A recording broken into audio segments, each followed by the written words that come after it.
Hello, everyone. Welcome to Gnomon's Art Jam. I'm Josh Herman. Looking forward to jamming with you all today. I'm going to put Alex on the stream. Alex, how are you doing today? I am good, sir. Good, good. A nice windy day outside. Oh, is it? But it's sunny, which is very different than yesterday. Yeah. Well, let's see.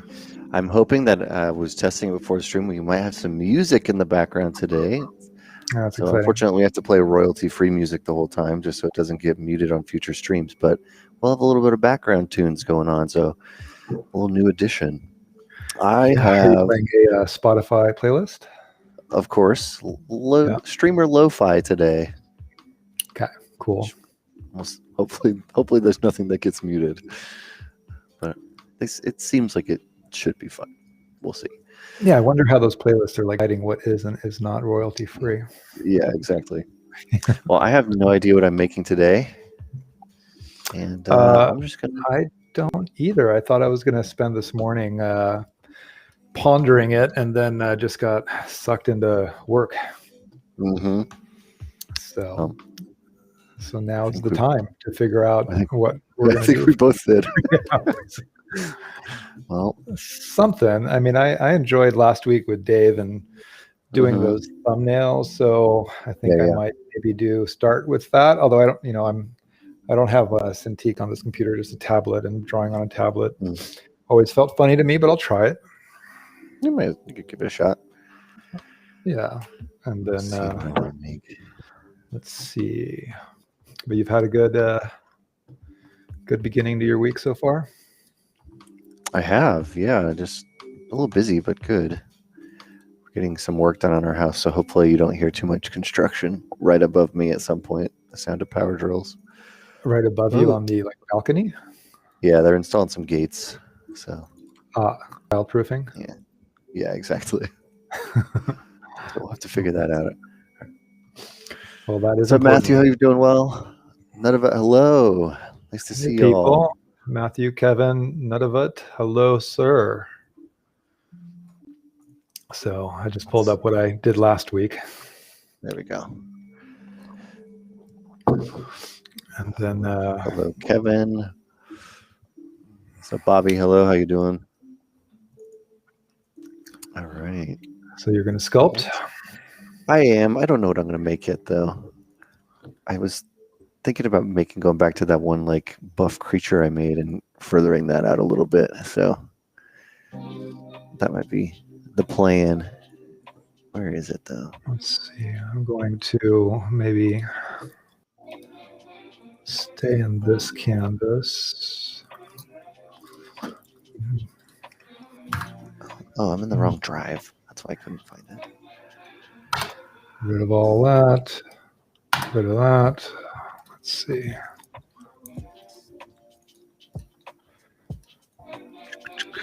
Where am I? That's that stuff. Anything on there? Nothing's on there.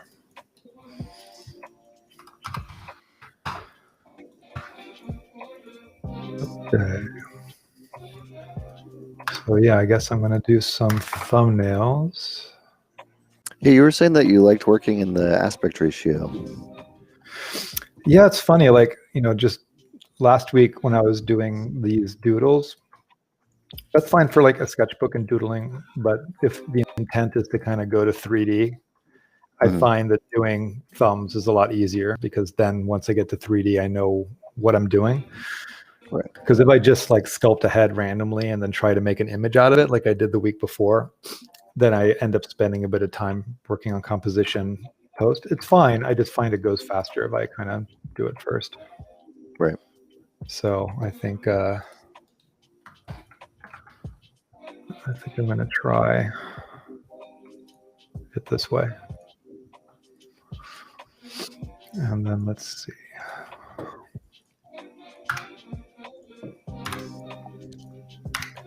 Most important choice I'm going to make. What mat cap am I going to use?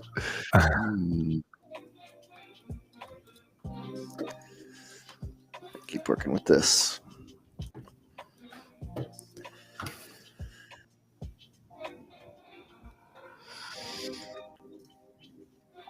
I was using, I remember, Sculptors Pro on this feature, so the mesh is really interesting. So I might do like a remesh and maybe start building this out a little bit. I made that hammer. I ended up, it was a very Beta Ray Bill in case anybody knows who that character is, but kind of like how this was going. So I might take this and warp it a little bit in a different direction. Also had made a lion head. I don't think I'm going to go that way.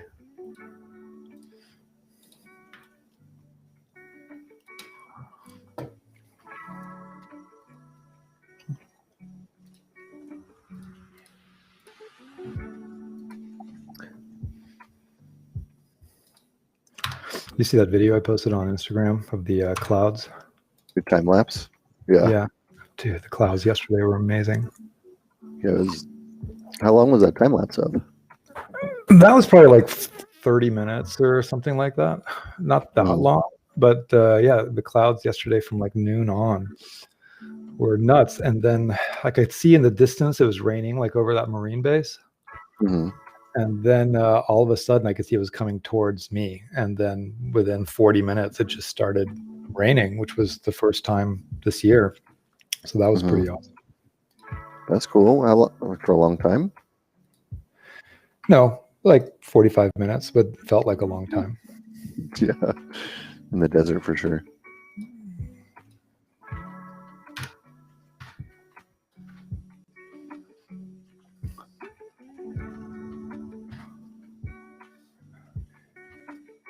And my tablet's not being seen. So that's always fun. Oh, no. All right. Now to troubleshoot my tablet. Oh, we watched Mortal Kombat. I don't know if you ended up watching Mortal Kombat. Chat, did anybody watch Mortal Kombat? Curious to hear everybody's thoughts on what they thought about it. I think it came out this week. How was it? I wasn't a fan.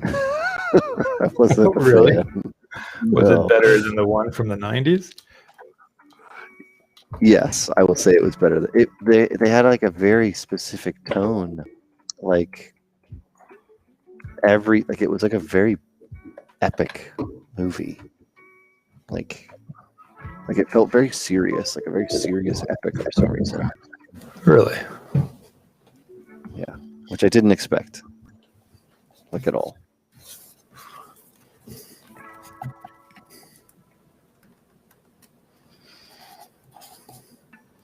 I mean, the trailer looked like it was pretty gruesome. There was definitely some fatalities for sure, and so there was some cool moments. Like, I'm not going to say there wasn't cool moments, but it was not quite, I think, what I expected. I don't know. I think it was just the tone of the movie was a little more like epic and serious than I expected it to be with that kind of a property, but just a little odd.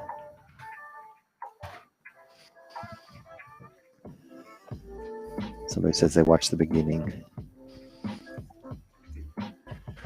Your device is not connected to your computer. Yes, it is. Yes, it is. Okay, well, that's weird.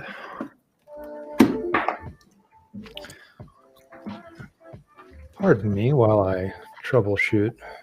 No worries.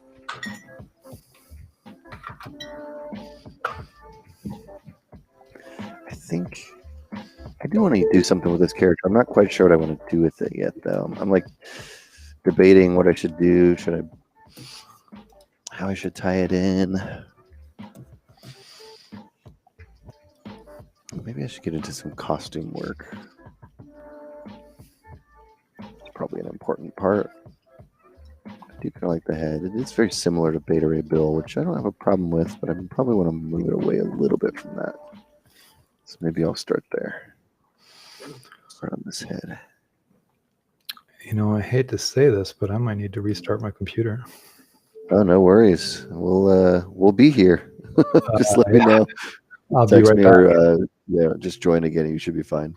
Okay. Sorry. All right. No worries. Hello, everyone. Today on our jam, we're dealing with technical difficulties and sculpting a buff alien head. Well, buff alien and its head. We'll Hopefully everybody's doing good.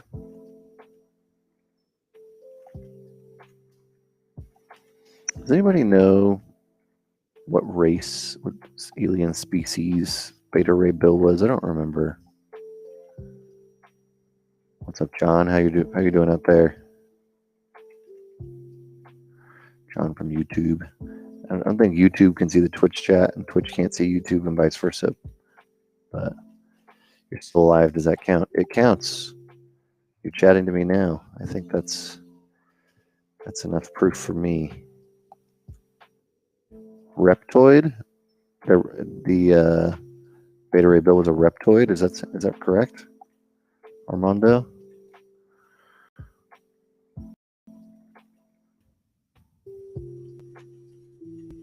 Are we talking about Mortal Kombat again? Reptile.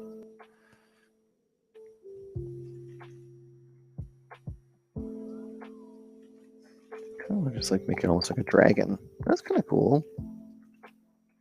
Let's just do that. I need to do this weird gap thing. Right? Alright, so we gotta cut this mouth open. Yeah, like what was it was like an alien species is what he was. He was like genetically engineered, I believe, to like protect his people or something.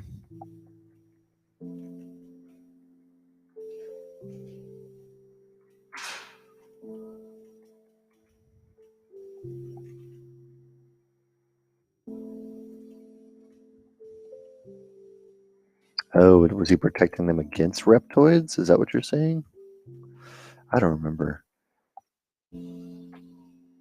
What's the worst superhero? That's a fantastic question. What is the worst superhero? Corbinite. Thank you, Make Believe TV. Corbinite. Yes.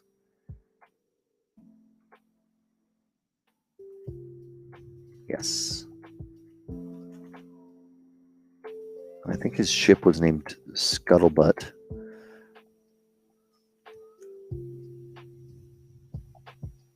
It's got to be Superman.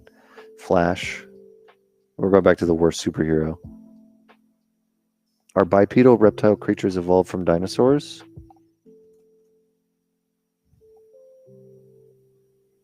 Maybe. Maybe they are.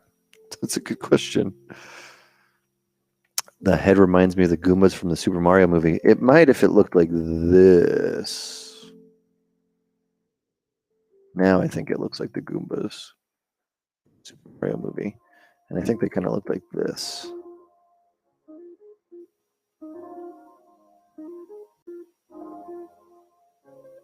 Something like that. Oh, that's a movie, though. Isn't that a John Leguizamo movie? And Dennis Hopper. Superman is a really average dude on Krypton. Yeah, isn't that kind of what happened though? Even like with a lot of superheroes or even supervillains, because they did that in the Venom movie too, where he was like Venom was one of the worst symbiotes of their species. It's a pretty common trope. There was Goombas with 2 long faces. Oh, I don't remember. It's so long ago.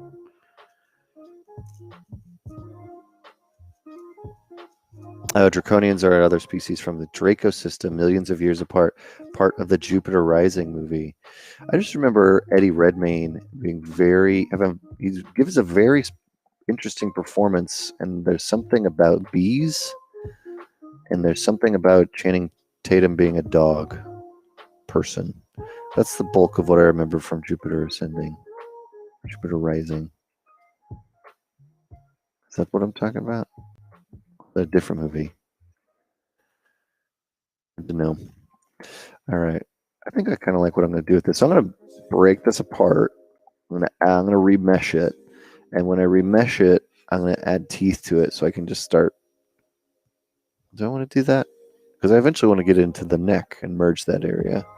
So I'm not going to remesh the head until I open the mouth, separate the mouth, get that going, and then I'll remesh it into the head, probably all at the same time. That's the goal. All right. So I need to break this teeth apart. which means I've got this jaw, and I know kind of what I want the jaw shape to be like, but I needed this, which is not exactly what we want it to be doing. But I don't mind that it's where the jaw is pivoting from, so that's okay. So what I'm going to do is I'm going to take this, I'm going to drag it, and I'm going to rotate it here.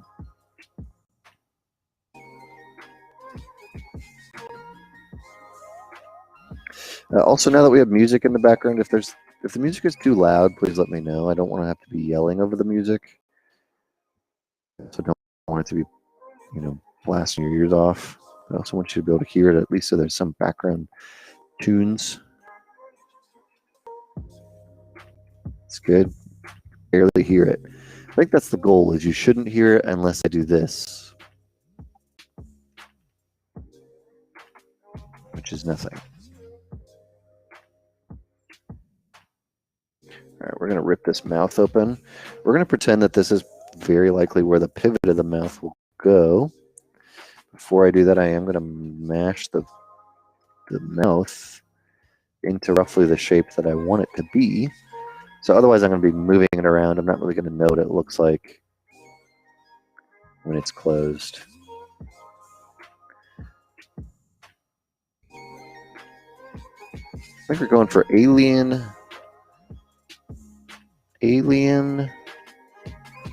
reptile, lizard. I guess somebody else was saying like draconian or something. I mean, not like a draconian, government system, but or dragonborn or something like that, depending on what you like. So we're going to go here. We're going to take that now because it's still in the same pivot spot. We're going to rotate that. We obviously have a problem right here, so I'm going to try to fix that in a sec. I'm also going to switch our graphics up today. Switch our graphics up while we get that going. Switch to this picture-in-picture. I kind of like the picture-in-picture because it makes it a little easier to see the full screen. We'll just remove this and we'll put this up here. All right. There we go. So we're going to make these teeth with this here. There's a bunch of different ways you could do this. Since this is a Dynamesh object, or it's a Sculptris Pro object, I could delete the polygons. I could add something and Boolean them out. I'm just going to straight up delete them because that'll be the easiest way. So this is like literally all I'm going to do. Just hide them. I'm not necessarily sculpting the teeth right now. That's not of much importance. But I'm just making it so that now there's a mouth cavity. Now there's this mesh here, which is what we stretched. I don't need that. There's not any real pieces here to deal with. So I'm going to turn modify topology. I just hit delete. And now it's gone. Now I can just hit Dynamesh. It's already a Dynamesh object, so if I just Dynamesh it, it should fill that. This is a really low resolution Dynamesh, so you actually can see I lost a lot of my definition there. The reason I lost the definition is because I was using Sculptris Pro, so some of the sculpt is really low. This is the original Dynamesh kind of in this area here, and then this is where I was using Sculptris to create details. What that means is if I Dynamesh it, it's not enough detail. And I got a crash. So we're having a really great stream today so far. So I'm going to hide this for a second while I'm here. Hello again. And we'll get that in just a minute. This is why we save our work,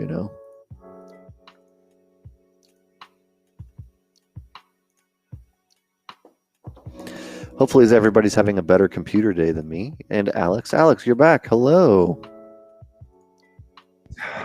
I just had a ZBrush crash. Oh, yeah.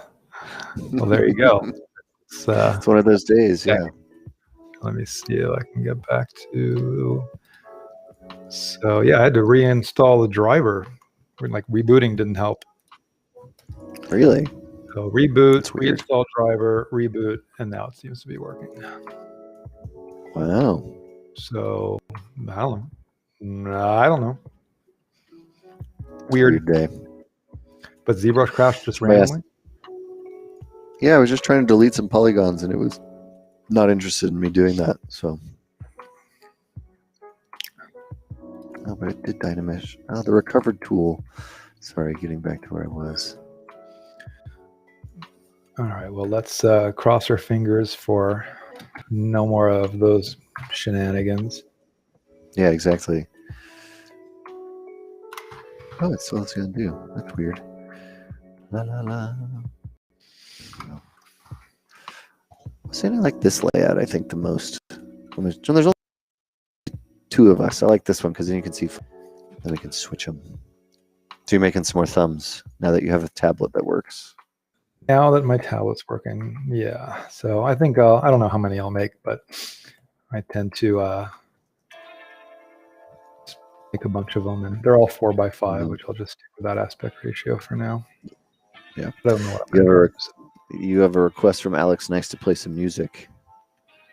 I don't think you can hear my music. We can hear it through your microphone. Yeah, but if I turn off my microphone, you don't hear it, right? No, but we can hear it through your microphone. Yeah, it's not the same. It'd be better if we can get it so that my system audio plays as well as yours. I figured it out, by the way. It was I was so I've been diagnosing this problem for so long, like how to get music into the stream, and I realized I was just thinking about it the wrong way. I didn't need another camera input, because when you use a lot of the streaming softwares, it's always I was trying to do OBS virtual cam, pipe inputs into that, but then that would only go into the camera option.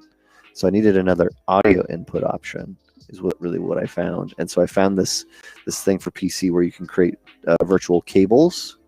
Okay. So it creates basically digital aux cables. And then I found a digital mixing board. So I have my mic going into one, my Spotify is going into another one, and then through this mixing board, they're creating another output that I can use. So you could probably do something similar, actually. Wait, what's the mixing board called?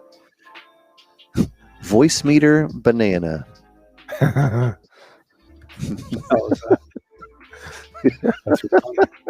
Yeah, Voice Meter Banana is what I'm using. Same company makes the aux cables as well. All right. Put us up this Pretty way. funny. All right, I'm going to Dynamesh this thing, get rid of these teeth. Does this have my mask? Oh, wow. Because it saved the project, it saved my undo history, which is actually pretty great.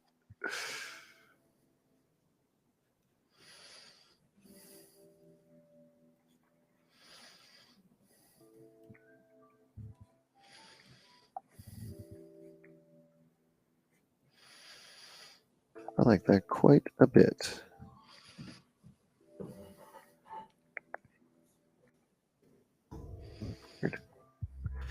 What do you think about Planet of the Apes CGI? I assume we're talking the most recent Planet of the Apes. I thought the Planet of the Apes CGI was fantastic.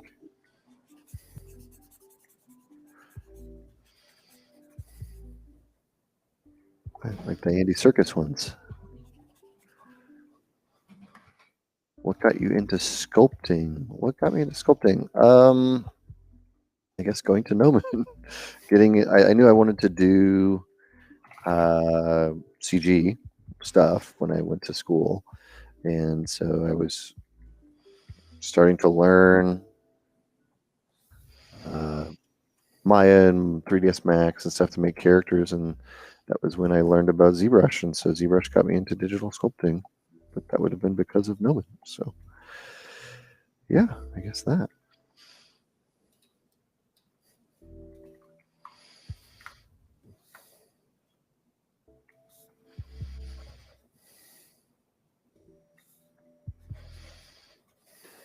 Let's see. Don't crash on me.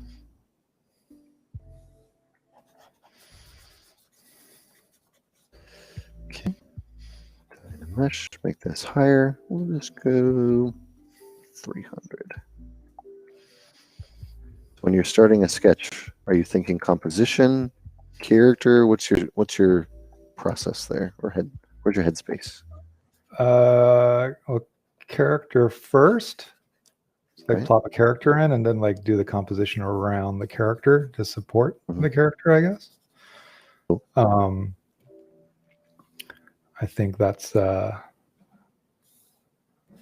generally kind of how I think I would do it. Because the characters, I mean, I've done a lot of environment stuff on 3D side where there's no characters, and then it's just trying to lead the eye around the environment. But if there's a character in here, I tend to want to just have him be all I'm focused on. Right.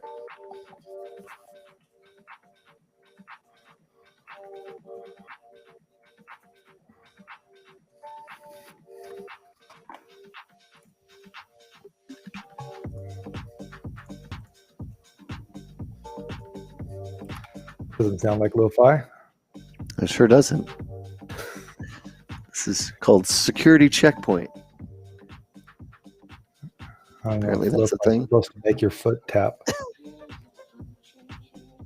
You gotta do the little head bob. No. Unacceptable. Not happening. Yeah, you heard it here first. There we go.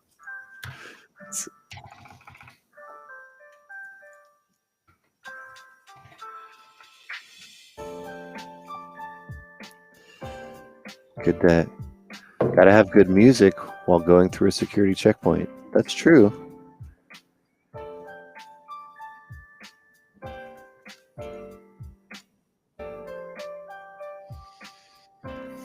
There we go. I think that's good enough for me. So I'm gonna block out these teeth.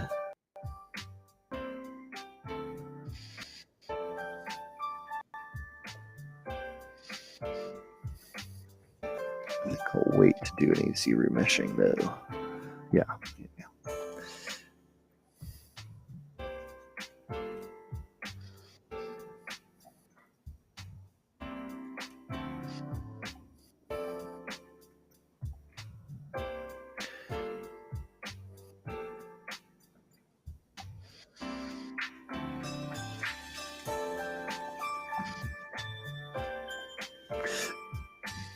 I don't know if this is really lo-fi either, but it's like, Dude, that bell sucks. What is that? What is that?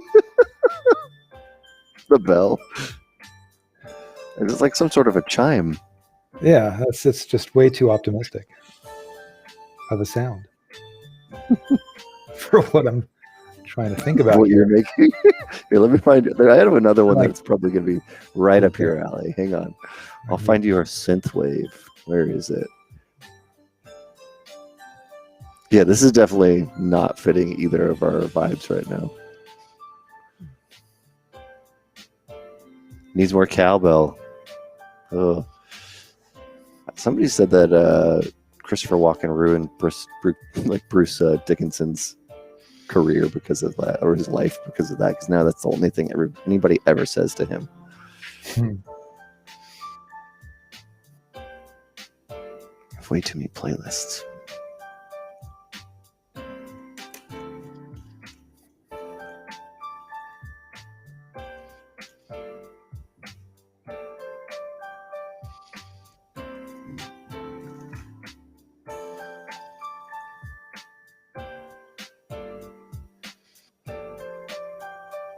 What's this?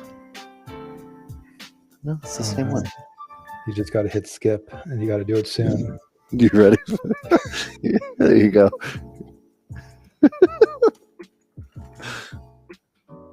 Let's get some playlists in here. I had one that was before that I kind of liked. It has some weird, like sometimes you get some of these ones and you're like, oh, this is not what I wanted.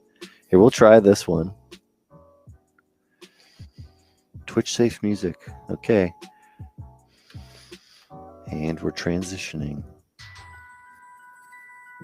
John Carpenter style retro synth mix. That is definitely what that sounds like. This sounds exactly like Halloween to me. A little Halloween-y. Although if there was like a horror Christmas themed John Carpenter movie, it sounds more Christmas than Halloween. It does. Let's see. Oh, do you want dark synthwave or synthwave? Try dark synthwave, see what that is. That's what I thought you would go for, yeah.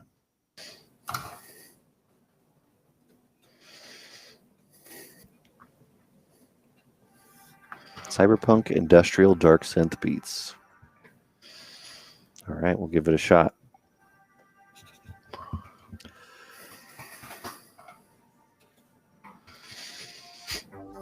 right, that's right.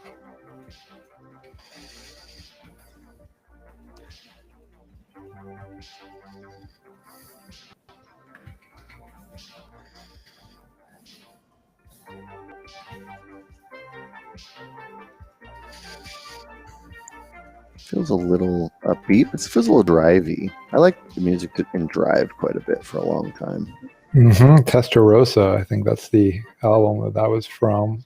We actually went and saw him live, and they played a bunch of music from Drive, which was pretty cool. Yeah, I really like that. I like that movie in general, but I liked the soundtrack to it quite a bit. Let's get rid of this head here. Let's get rid of this thing.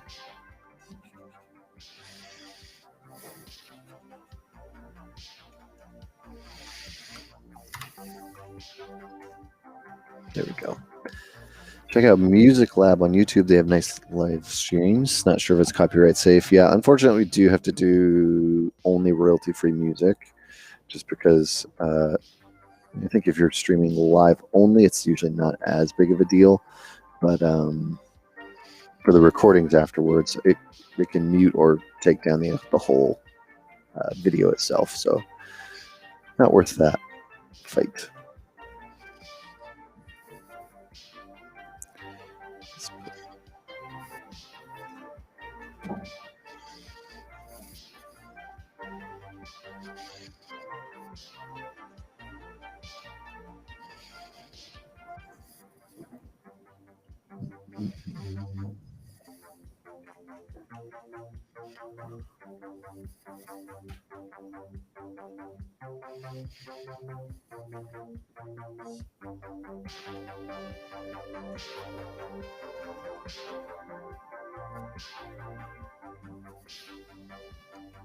It's definitely better.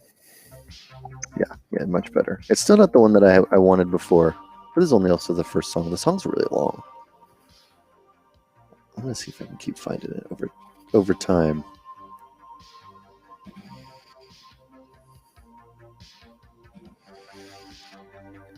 Vaporware? Maybe that was it.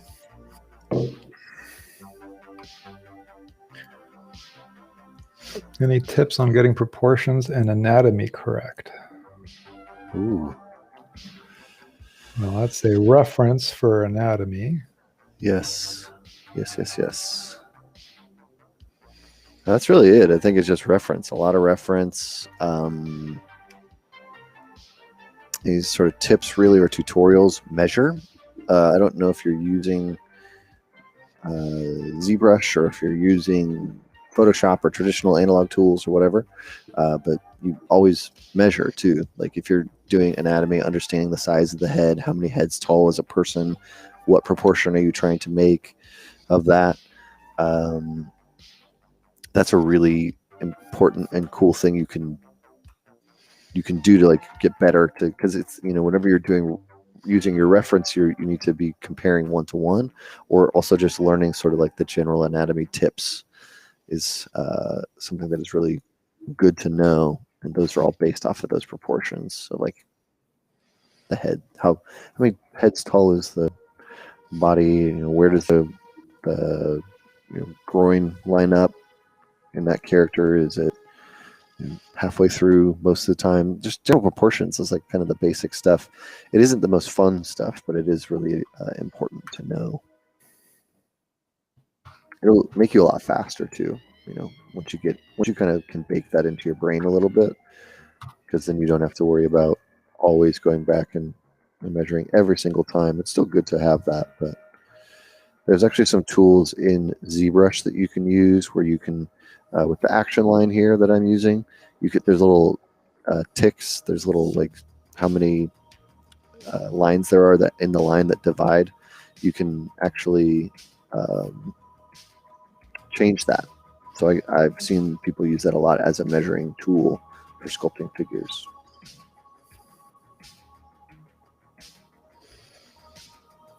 I feel like we're getting there. I feel like this one's a little better than the last one. Oh, the music. Yeah. Yeah, for sure.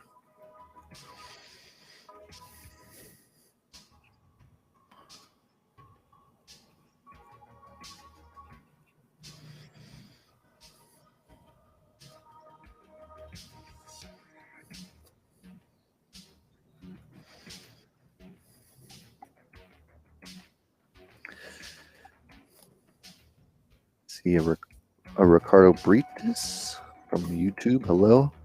Hello there. How you doing? Welcome to the stream.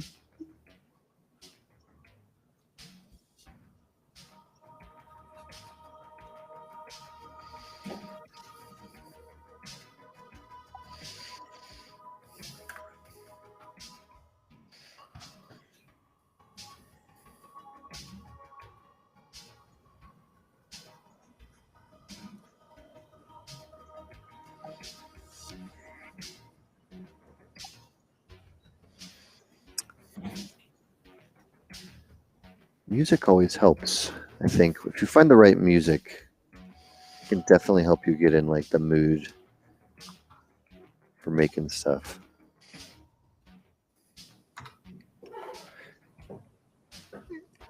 Yeah, I mean, I always have music playing, but I think definitely the tone of what you're playing. I mean, that's why I think soundtracks are really good. Yeah. I wish we could listen to soundtracks. I know. That'd be fun. If you're listening to something cinematic, then that might help put you in that headspace. Absolutely. Right. Do I just want to make the head? This is where I got to get into costume stuff, right? I'm deciding if I want to close the mouth now, do the whole ZBrush thing, but then I got to merge this head in there. But if I do the head, I should do the whole body. And that's a lot of extra work just to get the head closed, but I'll probably put costume on it.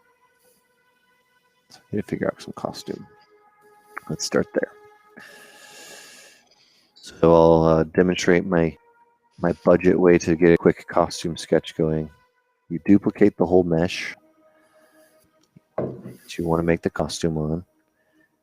You deflate it by negative, we'll say 5. It doesn't really matter, just as long as it's all inside there. There's this one, and then there's this one. And then you just start sculpting.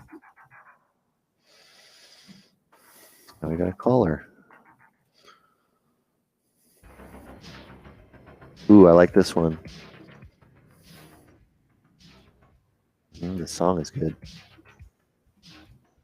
The name of the song? I just like the song. Oh, I thought you said the name of the song is good. It's called Casualty.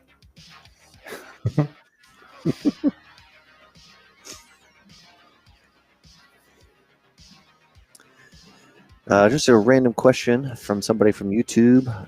You have a hard to pronounce name, Siavash, I believe. What do you think about the Death Stranding game?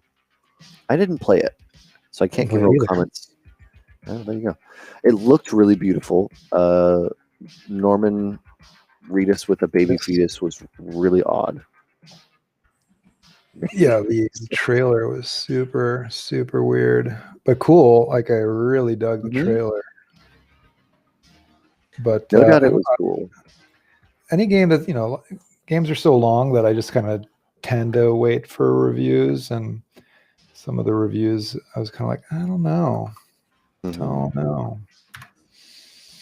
Like, I couldn't quite tell what the genre was, and I tend to be more like fantasy RPG than post-apocalyptic. And the girlfriend review of it was pretty funny and I actually don't think I saw that. really made me not want to play the game. Oh, really? Yeah, just that it was incredibly tedious, like a lot of just really repetitive, frustrating stuff. I was like, nah, I've got such a good time. I did read a headline today that they've got a plot outline for Last of Us 3. Oh, really? Yeah. That's But they exciting. don't know when it'll go into development, but that they have a plot outline. Okay. So that's cool. Yeah, super cool.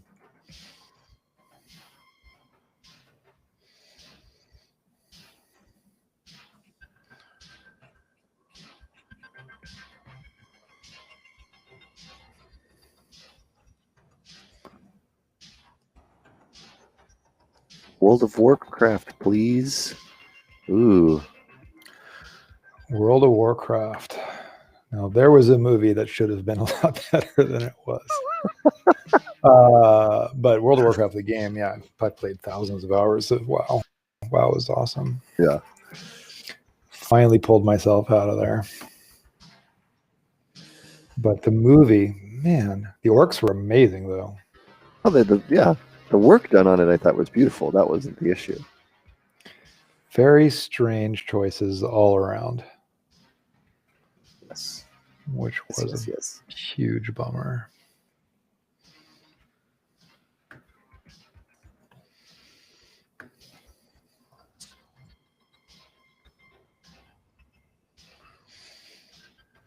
It's just odd.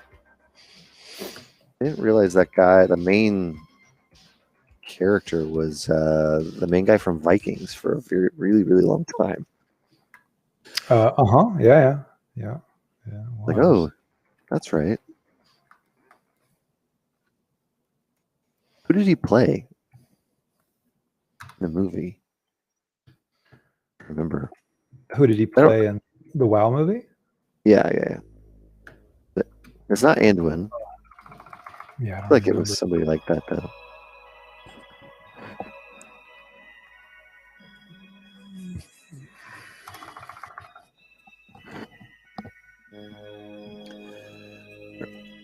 Lothar. Ah, thank you.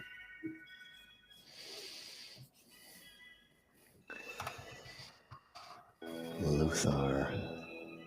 I thought the orcs were great. I thought that generally, like, the visuals were cool, but it just didn't do it for me.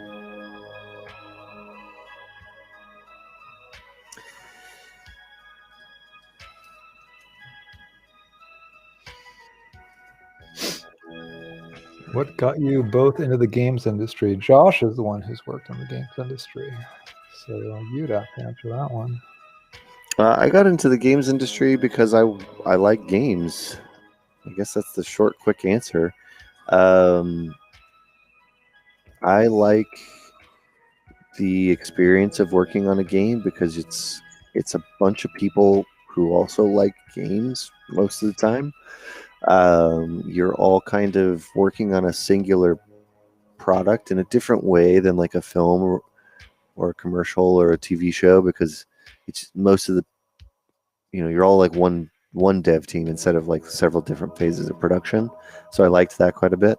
But what got me into it was just liking games, playing a lot of games, and wanting to be in that space. So I played a lot of games.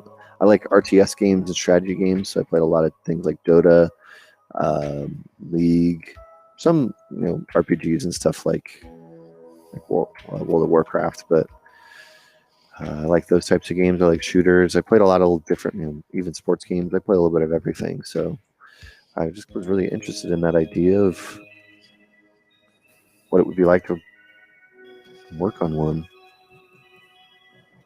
It was fun. Yeah, I really liked it. The follow-up question to that question is, what would you suggest to a student in their final year? Well, at that point in your final year, about 6 months before you graduate, you should be making your demo reel or your site, and I would 100% focus on that. It's the biggest thing. Did you make any sets in Dota 2? I did not. No, I never did any community artwork for Dota 2 or anything else like that. I definitely thought about it, but I got into Dota 2 not late, but several years ago. I guess 5 years ago, 6 years ago, I guess. I was in the beta for it, but I never really got into making stuff for it, and then I ended up switching over to playing League because I have more friends playing League. And a couple friends that ended up working at Riot, so they could get me free RP points to buy skins and champs and stuff like that, which was always fun. That's cool. Yeah, the only game I ever worked on was Zork Nemesis, which was a really long time ago. Oh yeah? Yeah, Zork were these text-only games in the 80s. Mm-hmm. By InfoSeek, I think was the company, where they just were known for text games, text like RPGs and stuff. And then in the 90s, they made a couple like CD-ROM graphics-based versions of Zork, and Zork Nemesis was an Activision game, probably like it was like 94, something like that. It was an internship, so I got to do like a bunch of illustrations. There were like these like books in the game, so I got to do like drawings that were inside the books. That's cool.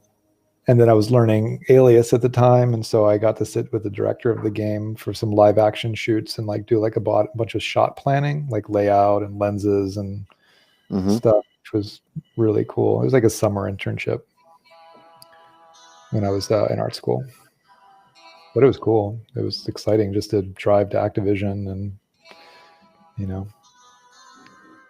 that's awesome. John, you're from the Oddworld games. You worked on the Oddworld games. That's awesome. Those games are amazing. Yeah, those games were really, really cool.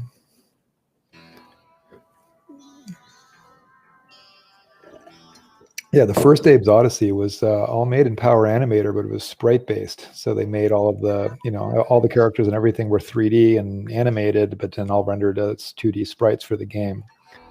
So that was pretty kind of groundbreaking at the time.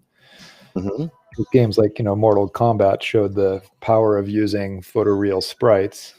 Totally. And 3D software kind of came in before we had 3D game engines to basically make really nice pre-rendered sprites.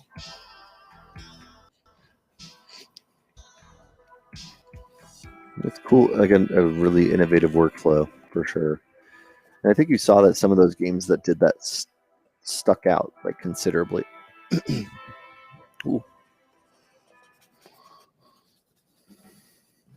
I choked on my own spit. Don't do that. They stuck out so much because they looked so much better than the other ones at the time, or at least more like high resolution, especially like you're saying, like Abe's and Mortal Kombat.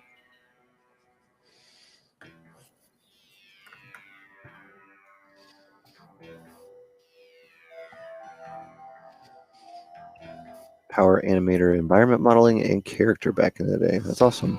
Oh, very cool. I don't know where I'm going with this costume. I'm just noodling.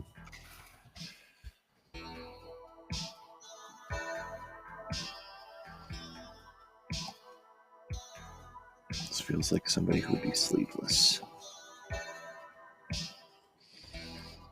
Maybe just...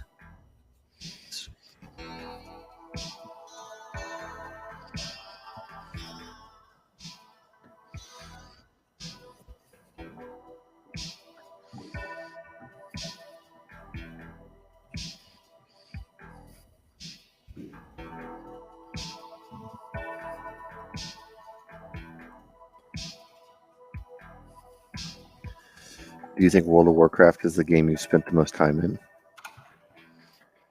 I mean, probably just because of the kind of game it is, And just like the length of like the time period, the amount of like years in total that it's been around that you've probably picked it up for, right? Yeah, I mean, just I would go in waves of different things. Like, I mean, I spent so much time just in the auction house, just trying to make gold, and trying to, the whole supply and demand thing. do you think you made the most gold off of? What was your market? Exotic leather. Nice. Lots of farming, you know. I mean, sometimes you could make money by buying things that were like, you know, selling for too low, and or try and corner the market and just like buy all inventory of something, back the price up. But that was obviously pretty risky. Sure. Yeah. There was always a chance that nobody would agree with your Exotic leather. That's the perfect answer. Yeah. How did you get out? Somebody's asking from WPA, Warcraft Players Anonymous. You know, like I kind of like sort of wrapped all of the sort of you know, like in Legion, just kind of did all the story quests for the expansion and kind of didn't feel like getting into the dungeons and the raids at all. I never got big on raiding. And I don't know, I just got tired after a while, you know, and then I didn't play the last couple expansions. A little bit with my son. He's really into WoW, although he finally sort of stopped. Well, he's been playing WoW a little bit, but he's mostly stopped. But a couple days ago, he started playing The Witcher 3. Finally. Oh yeah, that's right. I have been trying to get him to play Witcher 3 for a while. For a long time, yeah. And he kind of tried it, whatever. And then all of a sudden I get a, you know, text from him. I'm 20 hours into Witcher. It's amazing. Like, I know, dude. I know it is. I've been telling you. Yeah. I've been trying to tell you. That's funny. So Griffen's finally playing Witcher and digging it. So that's pretty cool. Yeah.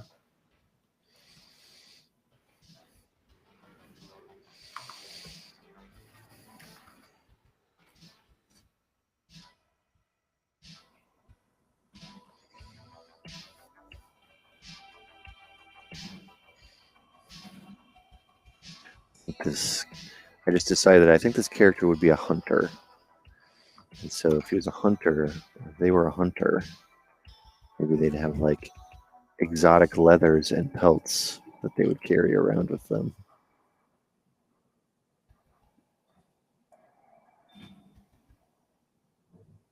No, that's now my inspiration for the character. The thing that gets frustrating with WoW is like you spend all this time like leveling your professions and building gear and gearing up, and then a new expansion comes out and all that stuff is useless, except for transmog. That's the whole business model. That's how they keep you in. I know, but you know, but I mean, at least transmog is a thing, because that obviously transmog is a huge like difference in those games. So you can look the way you want and not have to look like, you know, a ridiculous looking character with the most powerful gear, but like I look really weird.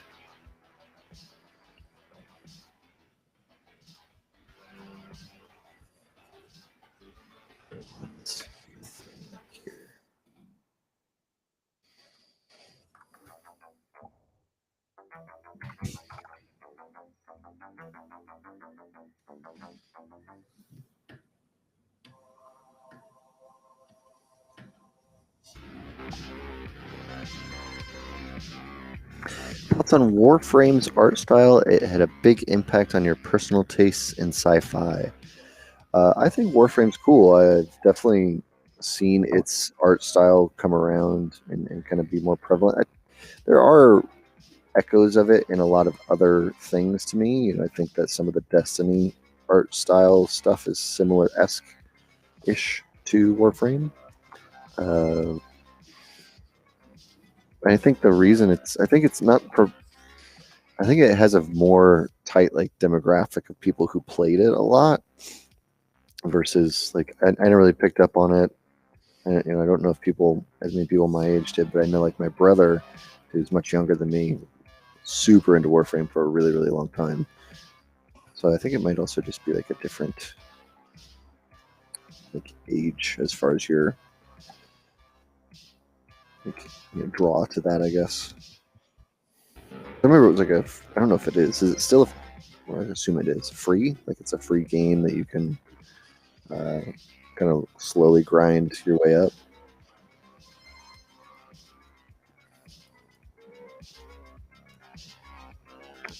A lot of it reminds me of like sort of coming off of Metal Gear Solid in a way, with just like the Gray Fox, like that sort of cyborg ninja.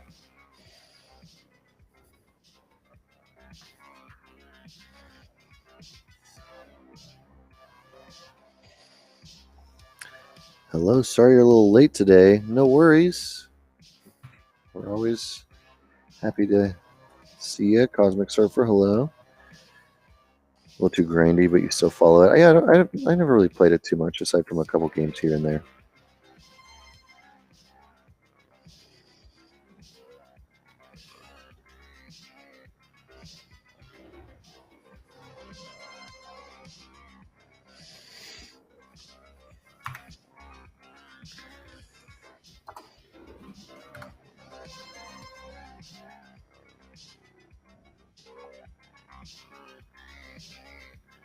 How is it drawn on the tablet?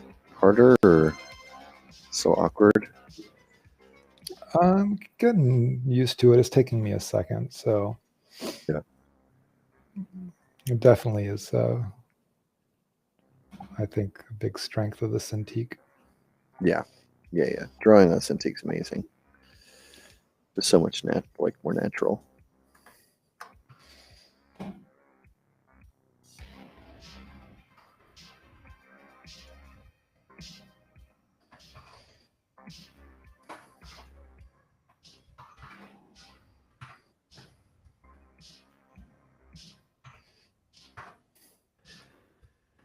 Maria is asking you, Alex, what are you looking for in each thumbnail? I think really just messing around and just doodling. I think ultimately maybe I'll arrive at something that looks like it could be fun to make in 3D, which was kind of the initial hope, something to sculpt in ZBrush without just starting in ZBrush without any idea. I think I feel like I'm more comfortable doodling in 2D than I am doodling in ZBrush, which I probably get over, because I think you make it pretty clear that you totally can doodle in ZBrush with the stuff. Yeah, but I think it's slower. I mean, if your end point is like you want to do a sculpt or whatever, like a render, like, then maybe it's faster because you're like skipping that 2D phase where you have to figure out what you want and then make it. Mm-hmm. I think to thumbnail, like to explore composition and all that kind of stuff, I think 2D is way faster.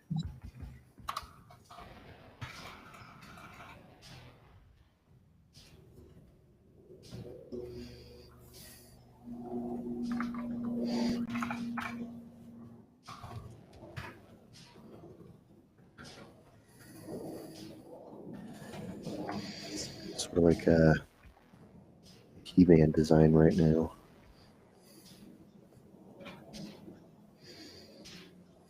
Let's embrace that though.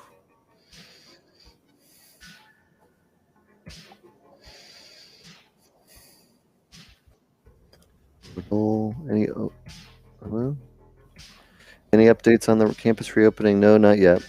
Just stay tuned, and we'll let you know as soon as we have them. Yeah, like I've said before, like pay attention to local news in California, news in LA. More and more campuses are announcing their plans for the fall, larger universities, while we're also seeing more, new guidance from the CDC constantly. Like I just read, was it this morning or yesterday, that the CDC said masks are not required outdoors anymore. Mm-hmm. So every time there's something like that, that'll hopefully then trickle down into the guidance of what schools are allowed to do. So. Right.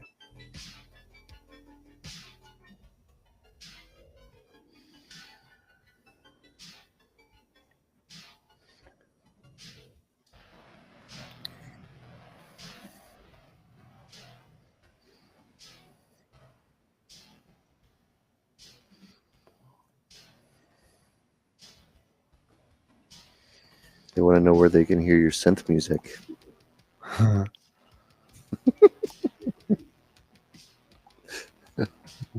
I don't really haven't put anything online. Don't think I Don't will. plan to. No, I mean that thing that I did like 3 weeks ago. Oh, that's right. I made the music for that, but it's really short and really simple.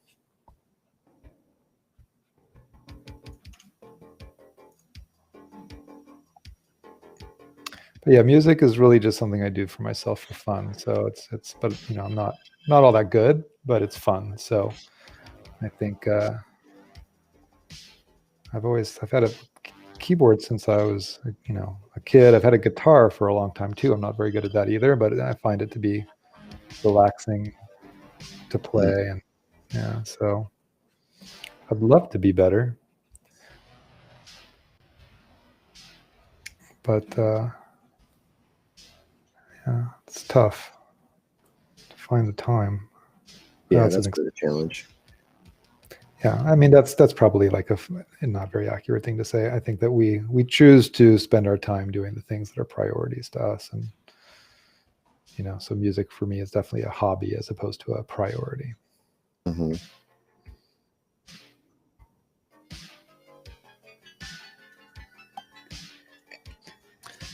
Questions about all different things. Hello, it looks like we got a lot of people joining. Hello, welcome to the stream. If you've never been here before, we're just jamming today. I'm sculpting in ZBrush, making this monster, and Alex is sketching some thumbnails for a future project. A couple questions so far. One's another one about proportions, about any specific resources, body with the face proportions, and just general body and face proportions. I'll answer that one in a second because I'll bring out some books and I'll show you what I would recommend for you there. Beat Boop from YouTube is asking, how would you describe the job of a concept artist? No, not a dumb question at all. The way I would describe a concept artist job is there's the easy way, which is you paint or illustrate pictures to help get ideas across from the script, right? That's the basic one. But I think really what concept artists do is they're problem solvers. So they are, the script or the brief or the whatever is happening in a game or a film or whatever is saying what will happen. The concept artist job is to help visualize what that looks like when that will happen. And often there are problems or issues, whether it's through a character or whether it's through script moments or beats that need to be resolved visually. And so that's what the concept artist does. But again, in the easiest, shortest form, it's also creating illustrations or digital sculpts or traditional sculpts that show off what characters, creatures, environments, spaces, props look like. So a little bit of everything, but problem solvers. Yeah, I think a good thing for maybe people that are curious about it to do is like find a script online and read it and see if that script is really enough for you to visualize what that movie looks like. And I think ultimately scripts can be generally vague when it comes to what a creature looks like or what a prop looks like. It's just like he's holding a big gun or a big scary monster, that is running around. But scripts aren't always going to be super detailed on what certain things look like. But obviously, to make a movie, it needs to be incredibly resolved and figured out. So that's the problem. The problem is like you've got a script, the script's approved, they're going to turn it into something, TV show, series, movie, whatever. So, like Avatar, the first thing I had to do was read the script, which was cool. They just handed me the script and say, read it.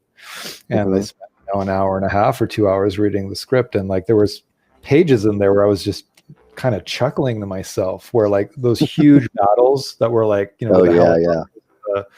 and the banshees and whatever were like maybe like a couple paragraphs. And then there's a big battle, Yeah. It's like a few sentences. There's a big battle with, thousands of banshees and hundreds of helicopters. And you read that and you're like, in my mind, I'm like, wow, those 2 sentences are probably like $10 million. Yes, yeah, absolutely. I read a lot of scripts working at Marvel, and it was exactly that. It's like, I can't. There's so many, but it's just like every scene. There's some simple descriptions, but it's not enough to build. You think of like the classic ones from like horror movies. It's the creature steps out of the darkness and it's terrifying, and you're like, and that's it. Like maybe it's got beady eyes. They say something about beady eyes or long limbs, or it's whatever, or has no eyes. It's like, oh, it's not necessarily calling out a long paragraph or multiple paragraphs of descriptions of what a character looks like sometimes. So, Right. And same with environments, same with props. They pick up a huge weapon, a huge cannon. Okay, Right. what does that look like? A symbol is a bunch of pieces. Like I remember one from a script was Rocket Raccoon assembling weapons from all these pieces that they've made together. Doesn't like say what the pieces are coming from, or Right. even what the end product looks like, just that it's like an assembled weapon. So that's a lot of what concept art does. Yeah. So, take a movie that, you like the look of, try and find a script for it and see, how much isn't there. And then that can kind of make you understand a little bit more about what the production designer had to do and who they had to hire to get things figured out. It's like in Avatar, like all of the Na'vi and the Banshees are covered in jewelry and accessories. None of that stuff is really described in the script, but then Daphne Yap, who designed most of the jewelry in that movie, spent months designing what are the headdresses on the Banshee, what are the headdresses on the character, what kind of bracelets do they wear, what kind of, it's a culture. Yeah, figure out that, they're designing that culture, and some directors are, I haven't worked on that much, but I have a lot of friends who have, and I heard lots of stories about all that stuff through all the Gnomon workshop stuff we've done over the years. And some directors are very big on being involved in design, like, Ridley Scott is very famous for that, that he's a good designer and he draws a lot. But then you have other designer or directors that aren't really visual artists and really just leave it all to their production designer. So if you were to ask somebody like Ridley Scott, who's designing the new Alien for whatever, he'd know the name of the artist, same with James Cameron. But if you ask somebody like, who's not necessarily a designer, director, they might just be like, I don't know, my production designer's handling it. I just look at things and approve them. Yeah, it depends on the project and the artist and the director. Got a couple questions that we haven't addressed, so I'm going to hit those real quick. Cosmic Surfer, yeah, you can ask green screen questions, no problem. Go ahead and feel free. John Garrett saying, yeah, this is where the fun begins with concepts. And yeah, exactly. It's figuring out the problems. DTAC from YouTube. Last Art Jam, I told you to speak with an advisor for feedback and portfolio advice. It turns out you're closer than you thought to admission. That's awesome. Hopefully you get a meet in the fall. Yeah, for sure. Super cool. Great. Yeah, by fall, I definitely think that, campus is, I don't know if it's going to be 100% open, but, we're going to be able to see people on campus by fall, unless something changes with the trajectory of stuff. But it just feels like weekly, at least in the US. I know other countries are struggling right now, but luckily here, it seems like things are moving in the right direction. Can concept art only be done in 3D? No, not at all. Concept art is actually traditionally done in analog tools or 2D tools. Let's see. Cosmic Surfer says, you're sure I got a detailed description for the Zealots and Doctor Strange, though? Actually, no. I got almost nothing for that except for a lot of visual reference from like things like a kaleidoscope, like looking into a kaleidoscope, things where you can see all kinds of different, perspectives of things all at one time. Those are what I got a lot of in that. I'm getting books for the last question.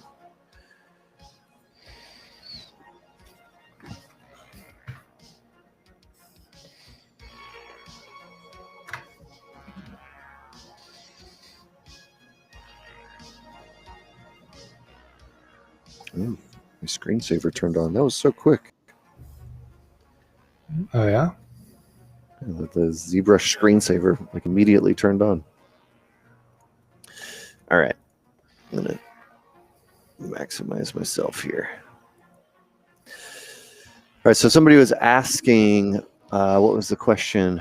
Any specific resources to learn proportions? You've been struggling with it a lot with both faces and body proportions. Yes.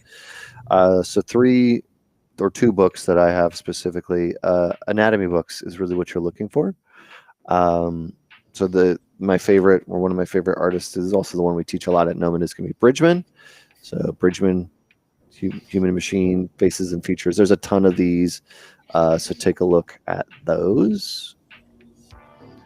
This is just basically understanding basic figure drawing, right? It goes through all the traditional proportions and how each individual element works. But the good thing, or one of the best parts of Bridgman's illustration style, is that it's very planar. So that focusing a lot on apexes and peaks of curves and stuff like that.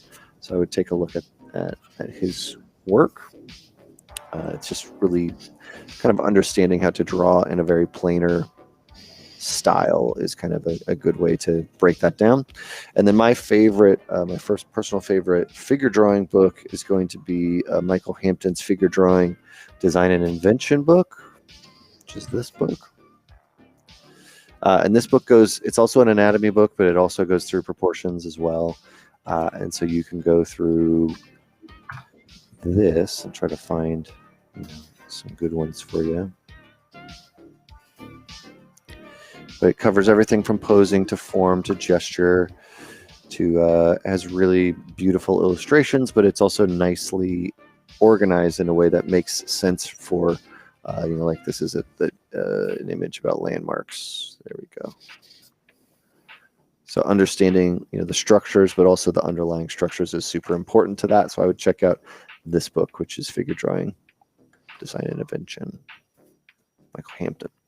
It also, like I was saying, goes into anatomy. So like individual anatomy shapes. This is like the deltoid shapes, but it breaks down every piece into a way that feels really good. And so it's probably my favorite.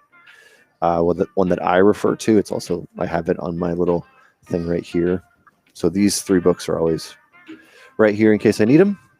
Another thing you can get is those Ecrochets, the anatomy tools, figure of teach, whatever, I don't remember what their company name is now, but they're the bigger statues and sculptures, which are really, really great. And then just general, if you're thinking about proportions or you're thinking about getting into more painting or illustration, this is probably the best one, which is James Gurney, Color and Light. It's probably one of the better painting books. Andrew Loomis is great. I don't have any issues with most of the other ones. These are just the ones I have personally found to be the best for me. There's also some other books. Hogarth is one that we've discussed before. There's a lot of different ones. I've seen somebody was saying anatomy for sculptors. There's a lot of really good. Glenn is great as well. I think there's so many out there that it's hard to say this is the best one. It's just really what I find is that sometimes, especially when you're learning from a book, people sometimes it just clicks for me. Certain books will illustrate or they will communicate something in a way that makes sense, and sometimes it doesn't for me. And I don't think that's a knock on the artist or the illustrator or the teacher or the writer of the book. Just I think sometimes it connects and sometimes it doesn't. So I would just browse around and find ones that you like and see if you can glance inside the pages on a bookstore or something and see what works for you. But I think just generally sculpting for me was the thing that helped me learn my proportions a lot more than drawing.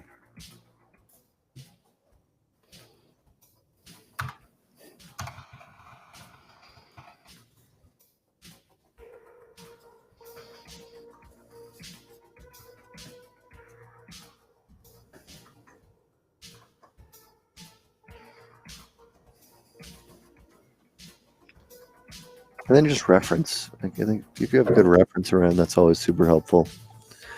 So you see a lot of people having skulls, a lot of skeletons, a lot of crochets, a lot of. See if I can get this character over here without knocking anything over. Oh, goodbye, Gudetama. Like one of these is always nice, or some. This is one of the bigger ones, but they make smaller ones of these, which are fantastic. So those are always nice to have.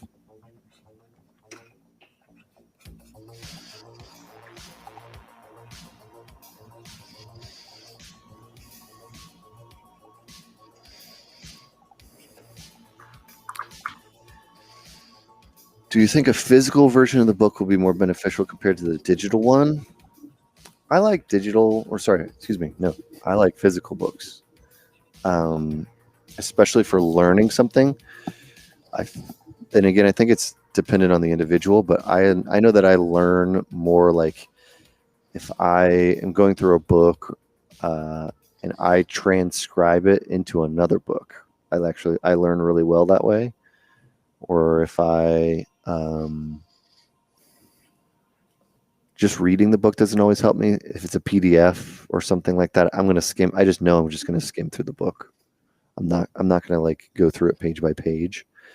And so I think that's the thing for me where it's like, I'm not going to necessarily be set up for success in a digital book for me.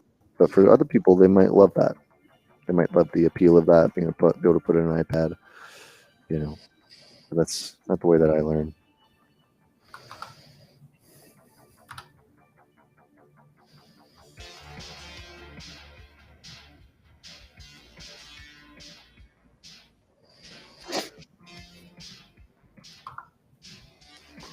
Body scans are great. Absolutely, body scans are great. If you download one and just be able to look at it, I've learned a lot from just downloading, buying, finding body scans. Right, they're so enlightening to like what the human body actually looks like. I think there's the rules and the proportions that everybody knows, but they're not necessarily. Not every person looks like that. So knowing, when you see a scan or something like that, you can actually see the difference and see how those rules are being quote unquote broken or how they're being changed depending on a different person. So scans are a great tool for that.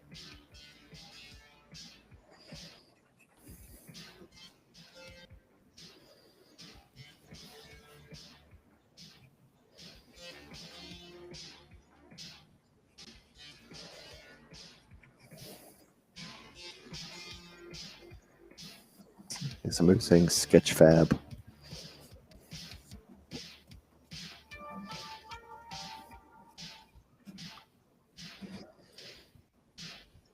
I made a pro wrestler, an alien pro wrestler.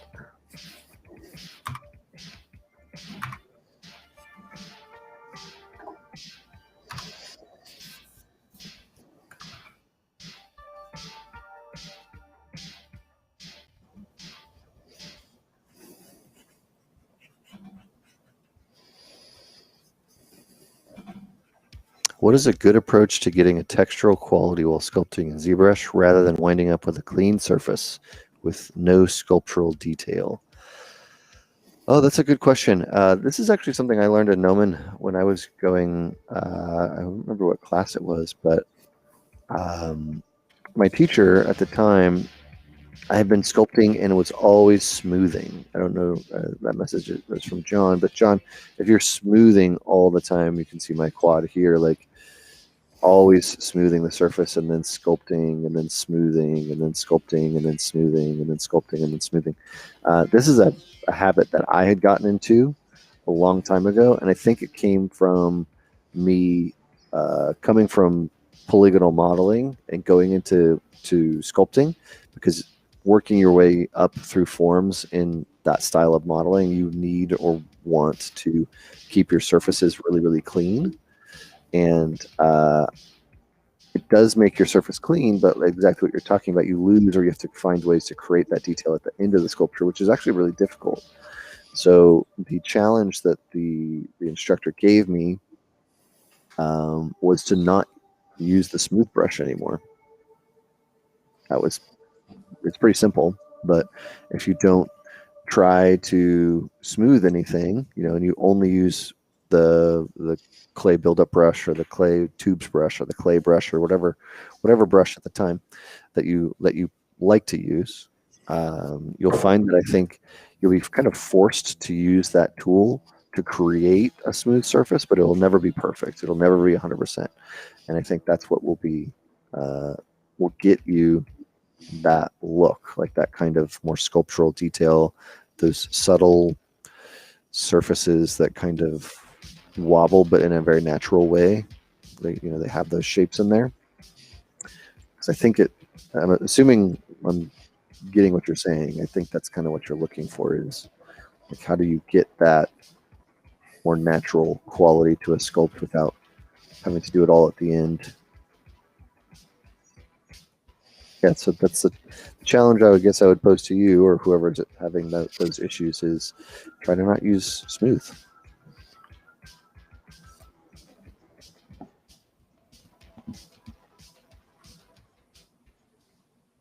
Because in the end, it just gets you caught up on details that don't really matter. At the end of the day, you're going to spend hours later adjusting those vertexes, or adding, retweaking it, removing it. So it doesn't really need to be clean. It's just kind of like a habit that you get into. It's kind of hard to break too.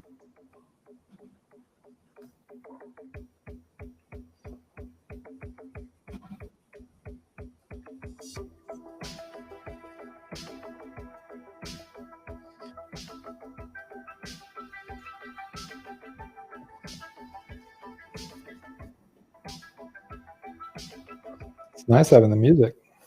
I like it. Yeah. What thing? Let's see. What's this question? What thing you want to achieve in art the most to become a better artist? Is that a personal, like, individual question, or like, is that more for somebody who's a beginner, Maria?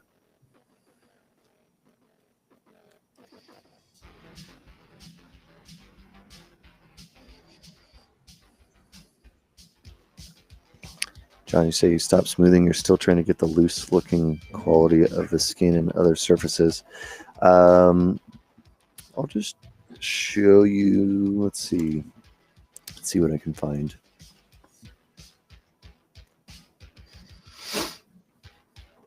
Let me load up another tool.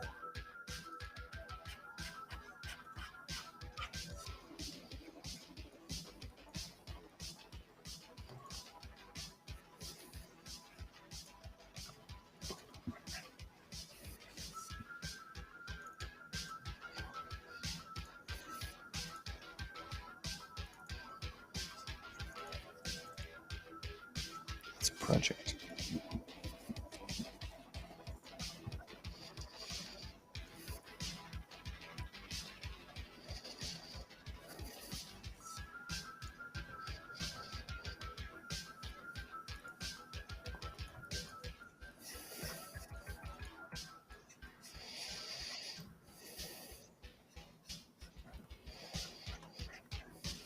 All right, so this is like a creature I sculpted on stream a while back. And to get, I think maybe what you're talking about is like some of the areas like in here, where there's just like this sort of natural-ish surface to it, maybe. What I do to get those forms and shapes, like you can see on the back, I don't really have them, is I use the clay buildup brush. So if I go maybe back here, I just kind of go back and forth like this. Then I just cover it so I basically make X's, just like you would if you're traditionally sculpting. So sculpting this way and then sculpting this way, but just in really light pressure. So, I'll just kind of do it really quick on this. And I also do this while I'm sculpting. So I just kind of, whenever I'm sculpting the form, I'm usually going in the direction of the form. And then I'll just kind of hold Alt maybe a little bit, and I'll push this down, and with a light brush I'll kind of cover this here. And I'm never like I never ever hit. I don't think anymore really. At least I never hit smooth, so I'm never smoothing chunks. I'm using the clay buildup brush as a carving tool to create the shape I want. And I think just by kind of doing this and then occasionally breaking up the form,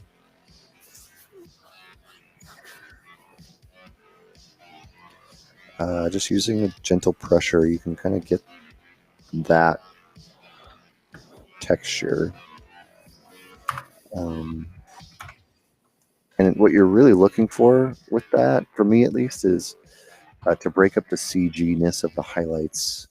So like right here is a really CG highlight, even if I divide it one more time, like just how perfect this is. So if I'm going over this, I'll just make kind of this form.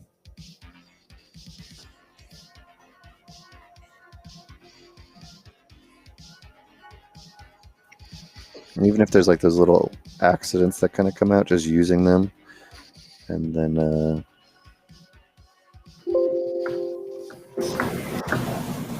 pushing things around.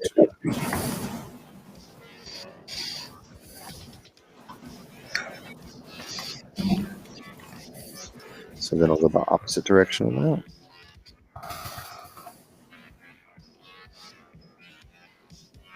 Just building up the layers slowly. And sometimes even doing this shape. That's wrong. Just doing this. Making kind of little circles.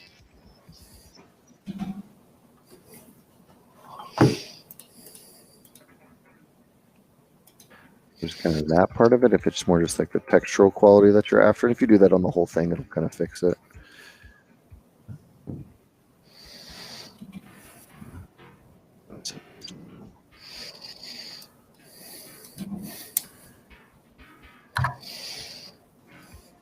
Your mic got super loud all of a sudden.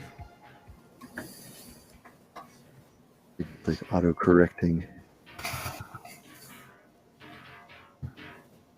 Maybe in an area like this, I would kind of add some details. So like what I just did is I kind of sculpted this detail out.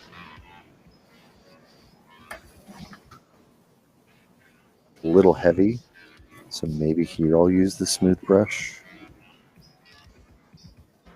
But I'll either only, or I'll attempt to only get the edges so that the middle details can stay sharper, or vice versa. I'll only get the middle so that the edges can stay sharper, depending on what I'm trying to emphasize, I guess.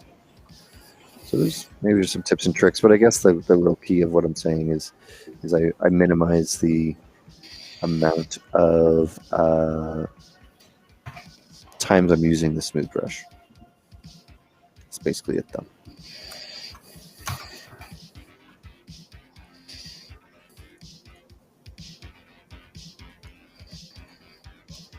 Hopefully that's helpful.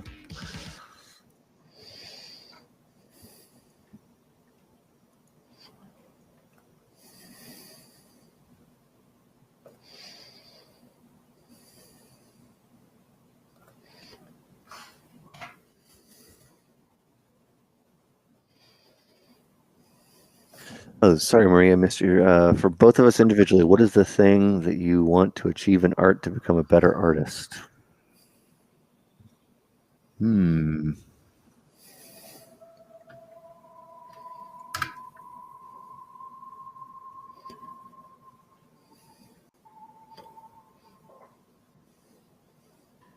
Just want to be a better finisher. It's probably that's the number one thing I want.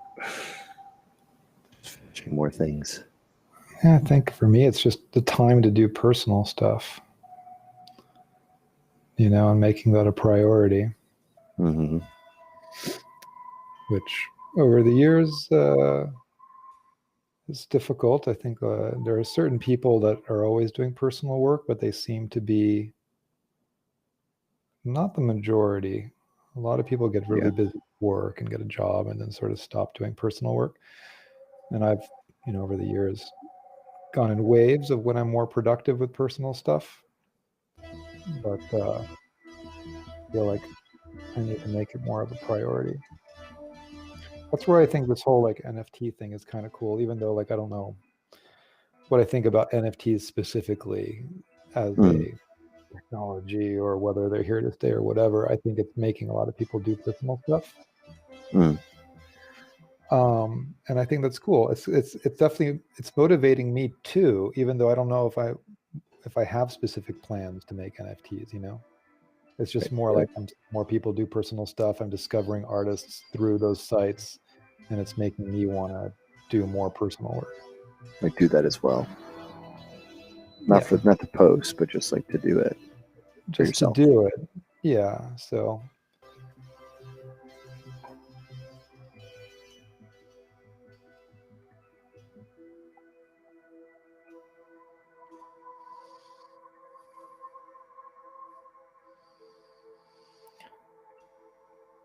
But I think for students, you know, it's, you know, the priority is getting a job generally, and that's means doing the kind of work that will get you a job, which isn't always the same as like what your personal voice might be.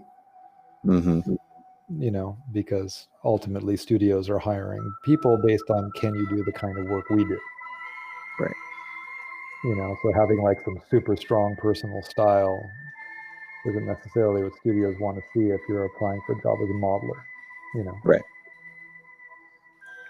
And so that's where people can use personal work as a time to do that. And I think for certain people, let's say like Dominic Queck, that you know, who have, you know, I've been working professionally for a long time, he's got a very specific voice that has evolved over the years of him doing more and more personal work. You know, I wouldn't say that his personal voice arose through the type of work he was doing at Blizzard for the many years he was there. You know, his work does not look like Blizzard work at all. Right. But what's interesting is like we've done group shows at Gnomon with like, you know, the artists of Blur, where it might be like, you know, 30 artists from Blur all sharing their personal work in a gallery show. And those shows are always interesting in how different people's personal voices are from the voice of the studio. You know, like Blur has a very specific look to their stuff in a way. And when we've done group shows, maybe 5% of the people showing would have personal work that looked like it might have been made for a Blur cinematic, which I thought was really interesting, that so many distinct voices can come together and have a unified voice once they collaborate under an art director.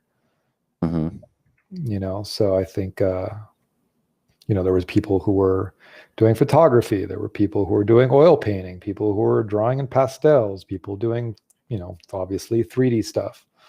So yeah. I think I'm arriving at a dude that I could see myself making in 3D. Oh, there you go. Yeah, he's just got little smokestacks. So like smoke coming out of these things on his head, smoke coming out of these things on his shoulders.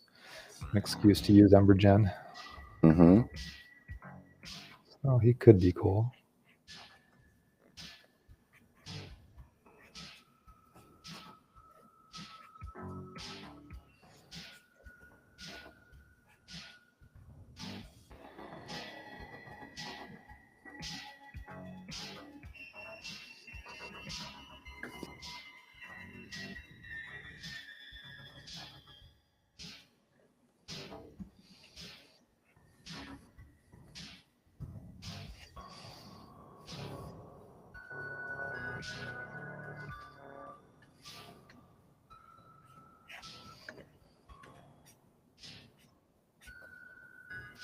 Do you ever shoot your own reference?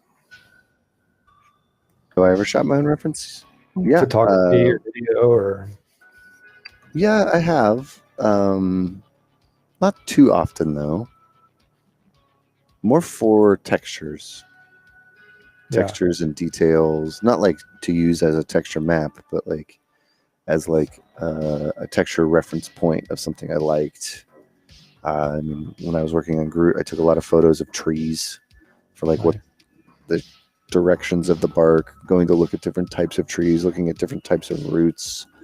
And that was more, you know, going out and to a place to take photos but the photos were not so much for that. It was also like to remember what it was like being there looking at the thing. Like it was like, oh, I remember this part of it was something I really liked. So yes, but not necessarily. Like I think a lot of people use it for photogrammetry or for poses. I've done it for poses for sure, taking photos of myself or just kind of look at myself in the mirror kind of thing.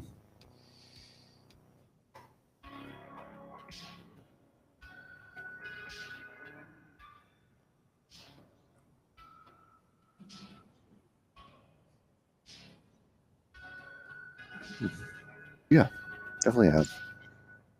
Yeah, it's fun too. Yeah, I like it.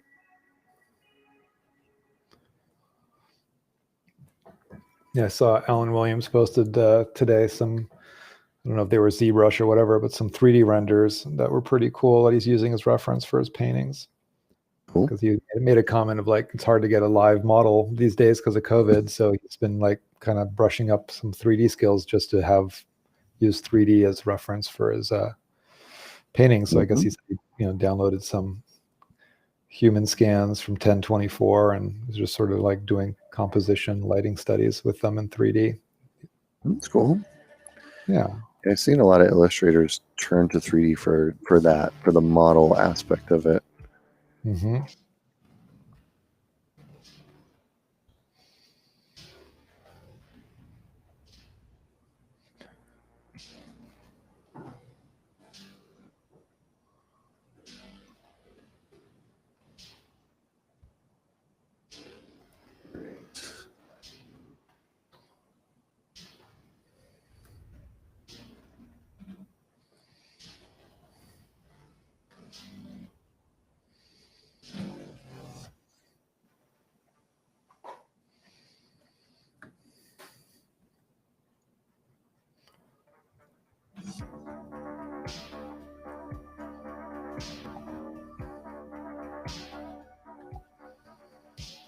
Should you go to Twitch and subscribe on Twitch to connect with Gnomon as well? First time you've been able to tune in. Oh, you can tune in or follow on whatever one you like the most. We multi-stream to Twitch and to YouTube, so whatever platform you prefer. That goes for anybody. Whatever you're watching now, you can like or subscribe or follow or whichever option you like the most, and you'll get notifications to all the events and streams and stuff we do. We do multiple events a month, so we do at least one art jam a week, and then we have typically 2 events per month that'll be making of or they'll be showing off cool stuff. Last week we had a really cool event from Miguel and Tran showing off Unreal, the stuff they went through that they created when they went through the Unreal Fellowship. I really liked that one because I thought it was interesting to see the filmmaker perspective of using Unreal for shots, which I thought was really cool. Yeah, it was amazing. It was a really good one. It's just amazing that they didn't know Unreal at all, and in a month they not only lay it all out, but do the score and the acting and the facial mocap and casted kids and had kids do the performance. Like, man, like it's cool. It's very cool. So awesome. I mean, they are just like a total power duo. Yeah. Because I don't know. Like, do you know any other couples that collaborate like that together? That's a good question. Let me think on that. Not in that way. Very few. Like, it's not maybe all that common, and it's not very cool that they have. I think David Finch and his wife Meredith, I think that's her name. She's a writer, but I don't know if they've collaborated in that way. But that counts. I mean, it's like, David Gilmour, I was watching an interview with him yesterday, and his wife writes all the lyrics now to his music. She has for a while. She's a writer. I guess she's a known novelist, short story writer.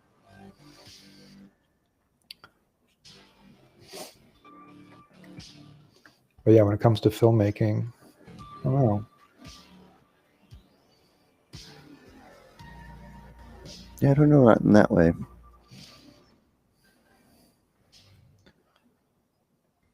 Yeah, but their stuff was really cool. I'm looking forward to seeing like what they do with it in the future. Like how do you build on like what, for 4 weeks, I think it was, right, of knowing nothing and then being able to make stuff like after, a year or two of just kind of picking that up and using it in a bunch. I'm sure they'll have a ton of cool things to show. And they really, I mean, from what I heard, like they really didn't know it at all. Pretty impressive. Absolutely.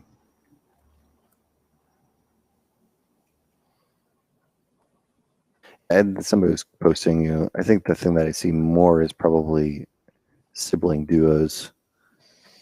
Yeah. Like Russo brothers, or somebody who's wrote. Christopher Nolan does a lot of the writing.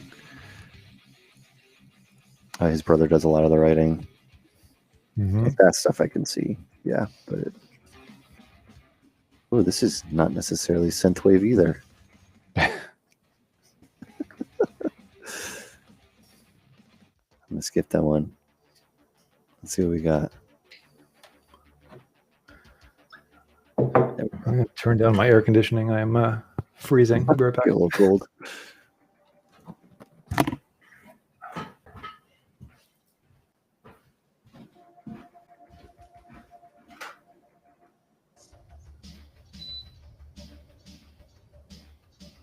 Miguel Tran and Tran Ma. If you look on our YouTube, John, you'll find one of our more recent events. I believe it was called Animatics for Indie Filmmakers with Unreal, something like that. It was done on Friday. It's a super cool event that they did where they showed off all their stuff they were doing.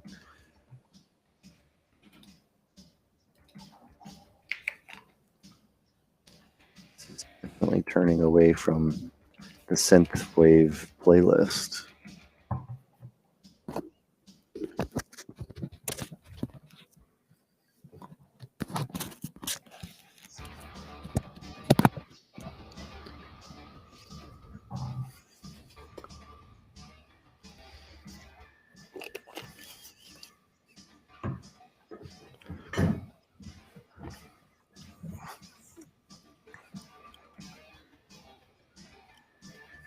Brr. A little high in there, huh? A little just been getting slowly colder and colder. Yeah. My got like this wall unit in here, and it's it's got like an auto mode where it's supposed to just keep it at a certain temperature, and the thermostat is really jacked. It's either too hot or too cold. Always.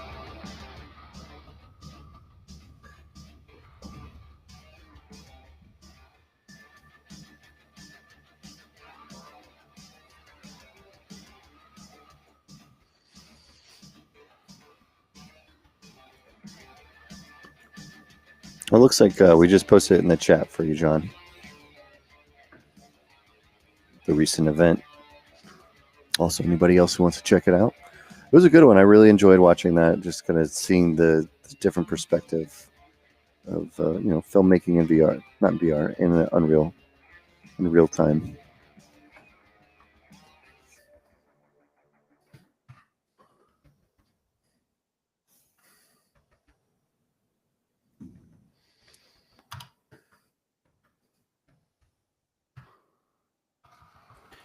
Here we go.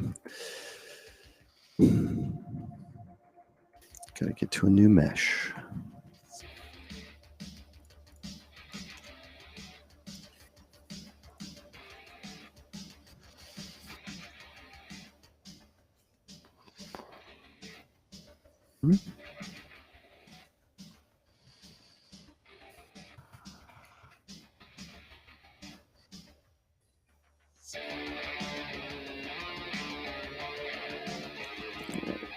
Merge.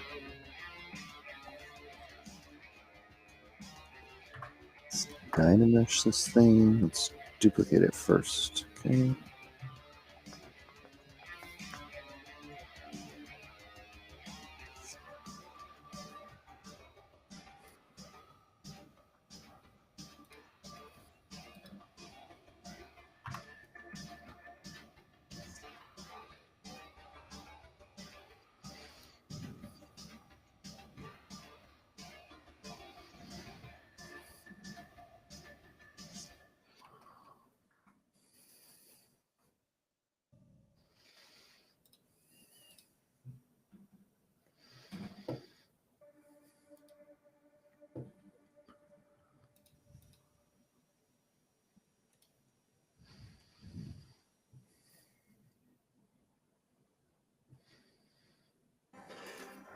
Z-Remesh and give it a shot.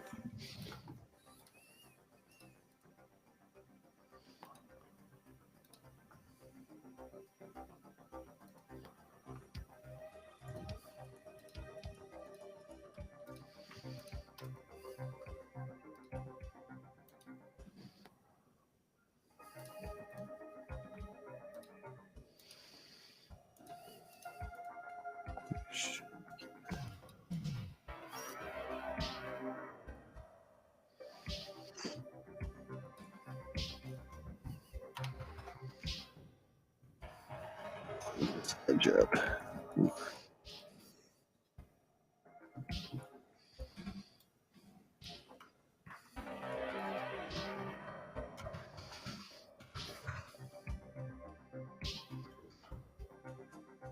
We've been saving. I have, and you? I have. Good, good.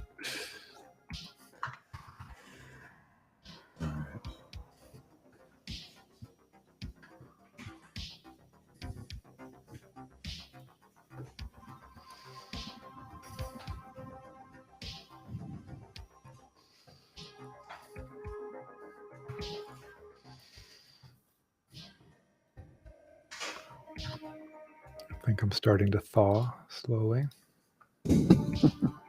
Feeling in your hands is coming back. Mm-hmm. Oh, jeez. Actually did pretty good.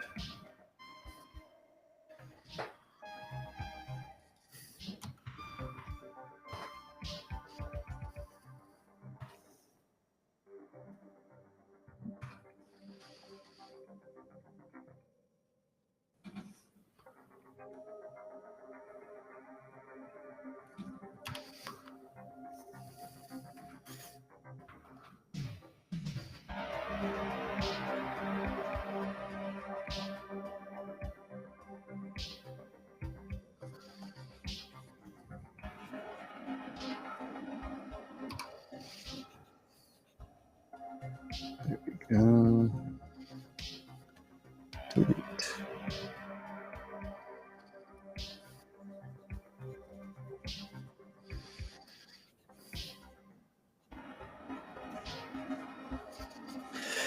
Plans you have for the summer? I don't know yet. Probably trying to get out of the house a little bit. But I'm sure it's going to be real hot in LA this year. We'll see. Yeah, same. Would love to take a trip, but I don't know. Yeah. Hard to plan.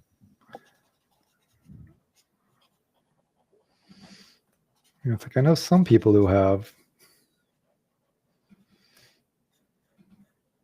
Sounds really nice.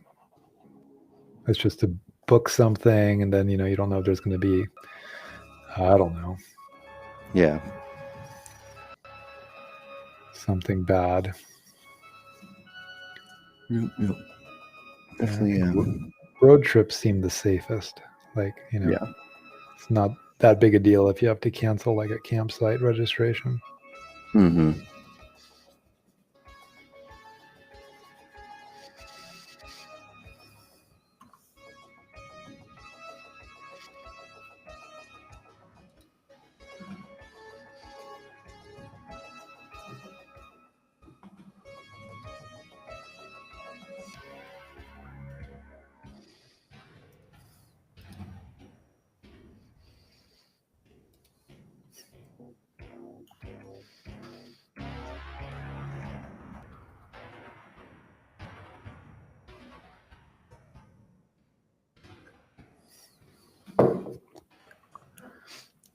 What drawing tablet do you guys consider the best bang for the buck?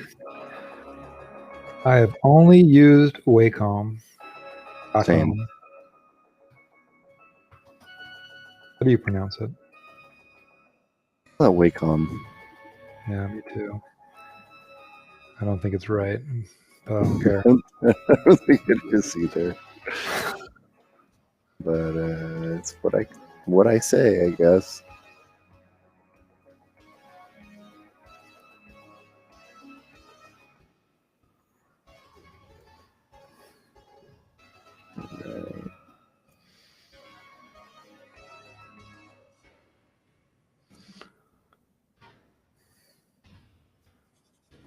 Now I can actually detail this head.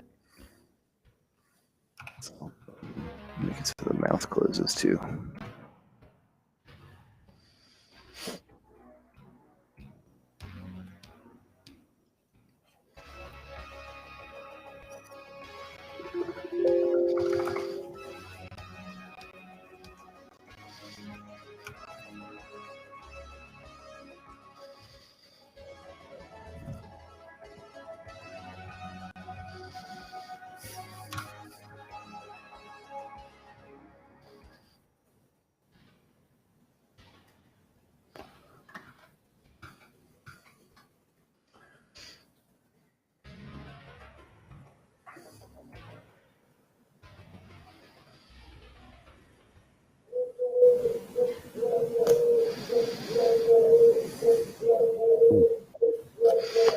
What is that noise?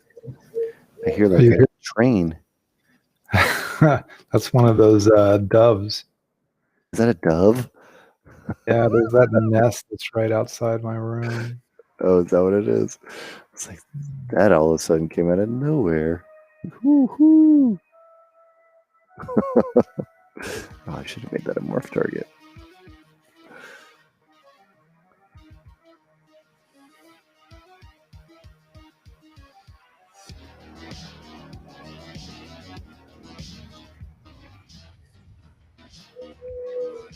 There it is.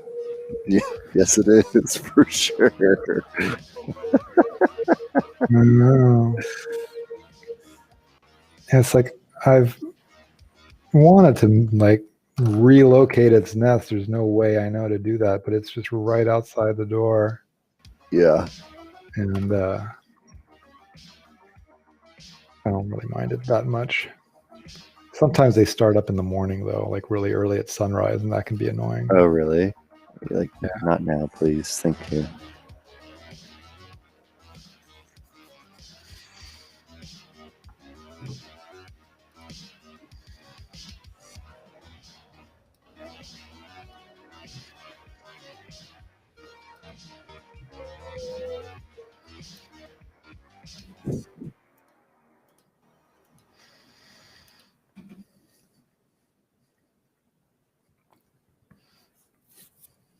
Oh, it sounded like a train. Woohoo! But it's funny, I'm surprised that you guys can hear it just because it's, that's got to be a good 15 feet away, and my little Yeah. head mic is supposed to just, this little thing. Yeah. I thought it would just not be quite It's so too sensitive. good.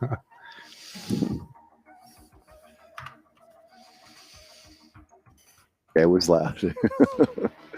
I think maybe it saw it, heard it in the background because you weren't talking, and it was pumped the volume to make sure it could pick up the sound. It was definitely out of nowhere. Is it this one? Store morph target.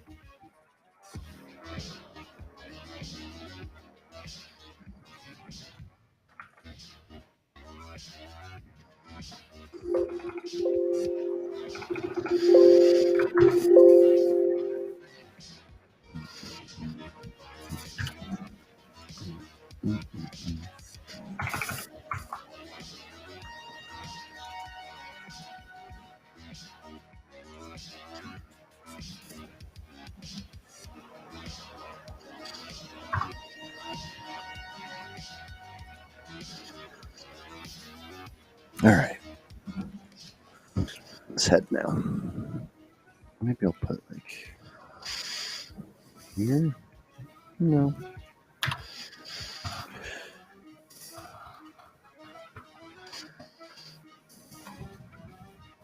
Well, it's 4 o'clock. We've got 1 hour left. I'm just going to detail this head, I think. Looks like you're starting to get to more of a finalized render. Yeah, just see. I mean, I'm not. See where it goes. See where it goes.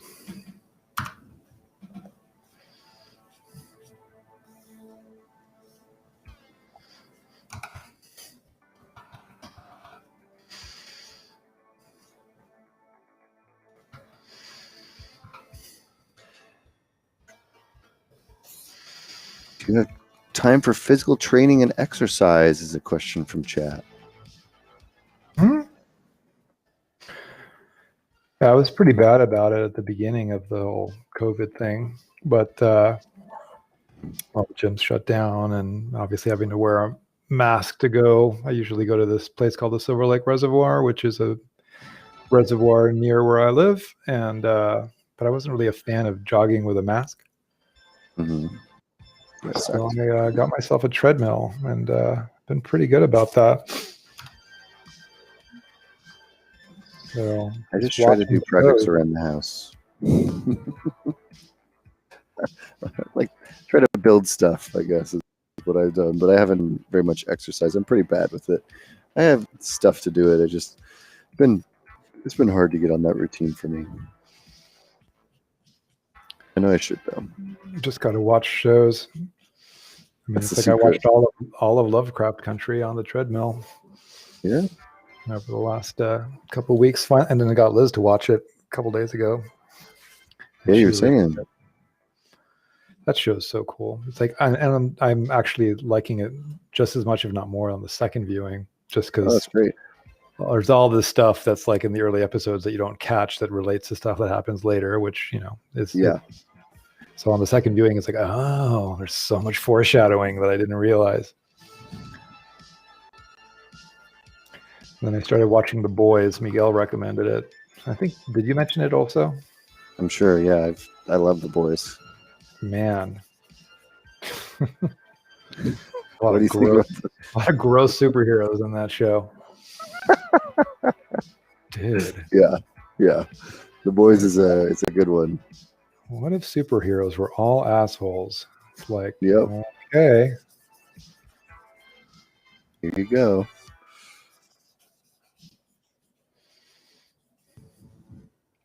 So you just started it? I'm on episode like 4. Okay, cool. Yeah, I like it. It's cool. Yeah, it's very cool.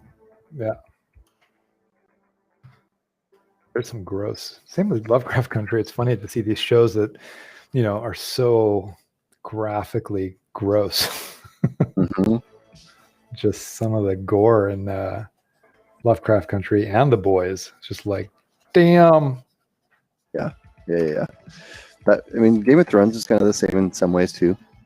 For sure. Not as bad, but the other one, which I'm sure you are tired of me here saying, but is Invincible. Invincible's great. Also on Amazon, you should check it out. Definitely. They just did a Clubhouse the other day. With the showrunner and the director, or not the director, the exec producer, and interesting hearing them have to talk about translating a comic book.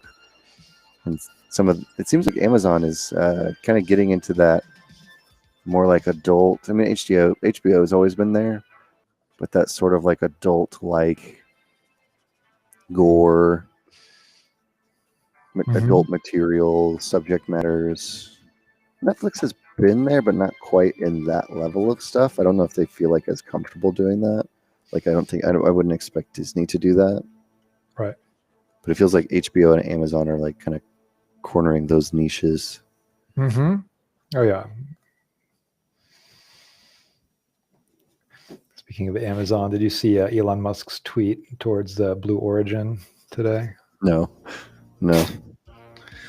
I guess SpaceX just won some big contract to go to the moon or just something like that. Mm-hmm. That Blue Origin at Jeff Bezos' company was also bidding against. And so I guess Blue Origin was pissed that SpaceX won, saying that it's not fair or something like that. I don't know what. And so Elon Musk retweeted Jeff Bezos or Blue Origin's post and then just said something like, "Looks like you can't get it up, LOL." Cool. Said like the like. Elon Musk, zero fucks given. Yeah, exactly. On the stuff he says. Yeah, he gives no shits.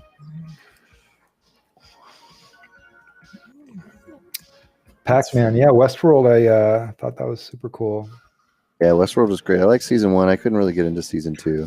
I agree. I liked season 1 a lot better than season 2. That was similar to me with True Detective. I loved True Detective season 1. Oh It man, was so season 1 good. was so good.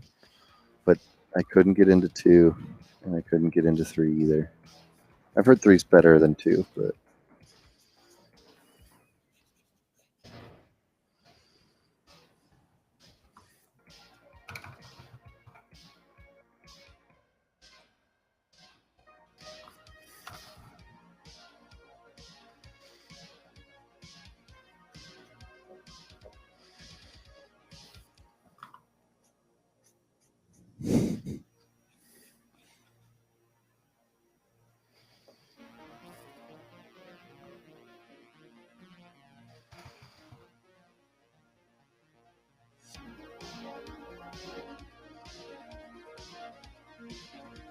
have you seen Demon Slayer? Has pretty cool character design.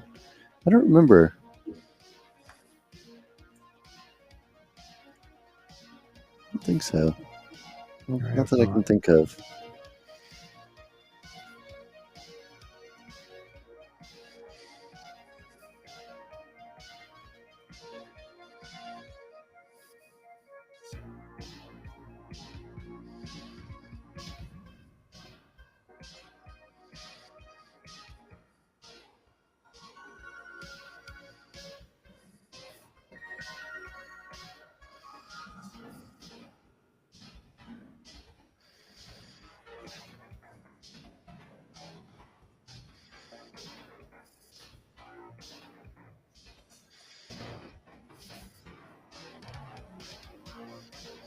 Somebody says Dota on Netflix. I saw the anime. I think it's an anime series, or I know it's animated, but I haven't watched it yet. There's a lot of good animations out. Yeah, animation was one of the early things in COVID that wasn't really impacted as heavy as other types of productions, and so there's a lot of animation work that just stuck it out and was able to push through. So I think that's like why now we're starting to see a lot of them, or they've already come out, because there was like the Zeus one. There's a lot of other ones. The Dota one, the Invincible. That's a couple other ones that have come out. Obviously, all the animated movies that have come out. But there's a lot of good stuff in animation. It feels like animation, like series, is having maybe not a comeback. That's not the right word, but I think they're just getting more. Maybe it's the age group too. Like I think there's adult animation. Like it's not just kids, and there's a lot more stuff that's out there. And it's not specifically anime. Because I feel like there's obviously anime's been around for a long, long time in that kind of sphere, but it feels like the Western animation is just starting to catch up. Probably thanks to things like, like obviously The Simpsons and Family Guy, but Rick and Morty, I think, is probably the big one that really started for me to like recognize more adult animation. You ever watch Rick and Morty? I've only seen a couple episodes, actually. I love it. It's so good. Funny for sure, but I think for me, it's actually the writing is so smart. Like the sci-fi world is it's just like really good sci-fi is what I like about it more than anything. It's just such weird things in that show, like episode after episode. I mean, I've heard a lot of people say they love it.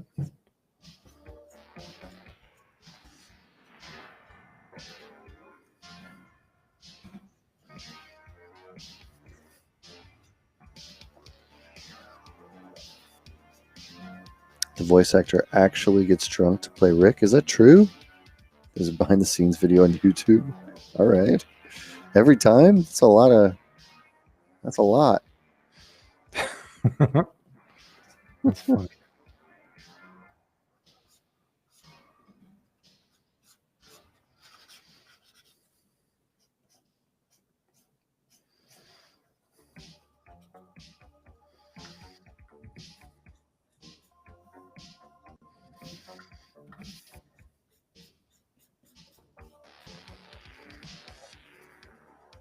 I have to think of what the texture of this character's skin will be.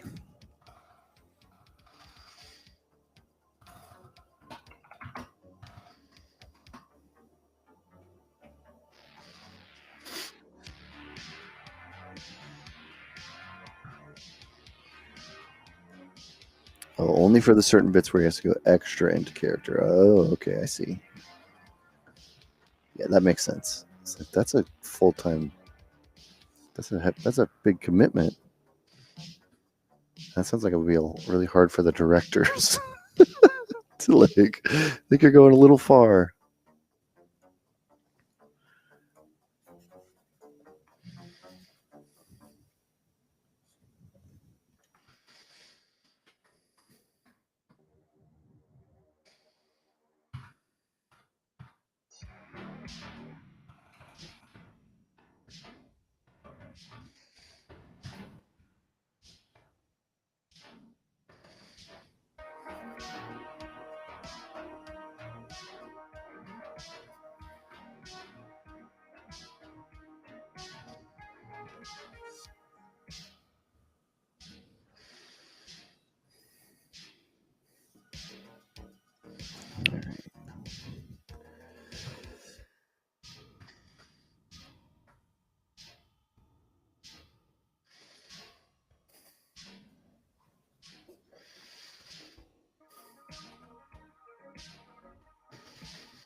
How do you decide which details to sculpt versus which ones to apply while texturing?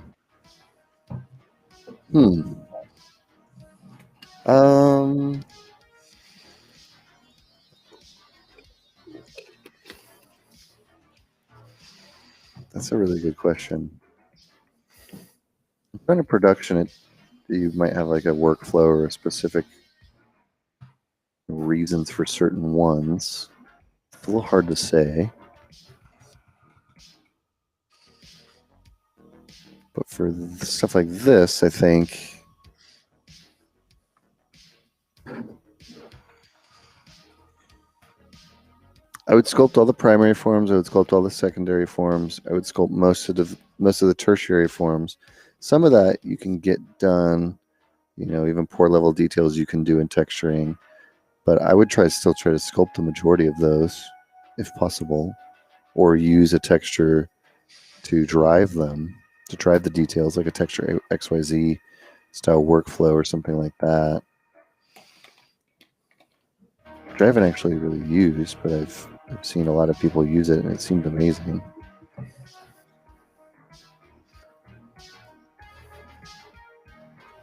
So I don't know. It's a good question, Matthew.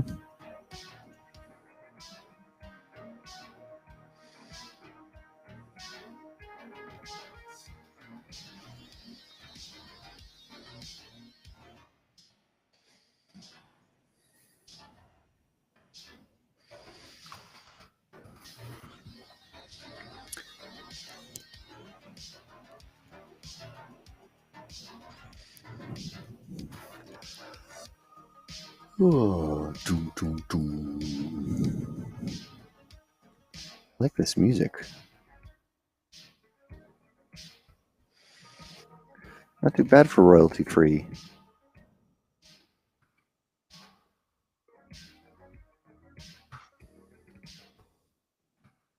What are we using to record our screens? We're using just Restream. Restream Studio specifically. There are options within the software to just share screen just like you would in a Zoom or anything else like that.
Matthews says you're working on a sci-fi gun and you're not sure if you should sculpt some of the micro crevices or divots.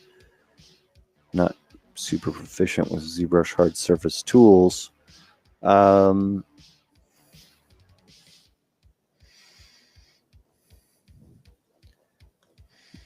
There are some things you could do in texture maps. The biggest thing I would say is you don't need to sculpt it if it's not going to break the surface as a silhouette change, because then you could use it as a bump map or a normal map. So I guess it really depends. I've seen it done a lot of different ways. Sometimes you'll have just parts put into your map. Other times you don't. So it just kind of depends. Am I going to have to redo the muscles from my open mouth position? Not really. I used a morph target, so I realize I'll probably have to switch. I'll have to store some morph targets, apply them as part of the layers later. But the morph target's just a little faster. So it's not saving any of my information up here, but I could bring that in if I needed to. So I could probably go where's morph target, morph brush. And this is open. I could probably switch back to the other one and save the majority of what's there. So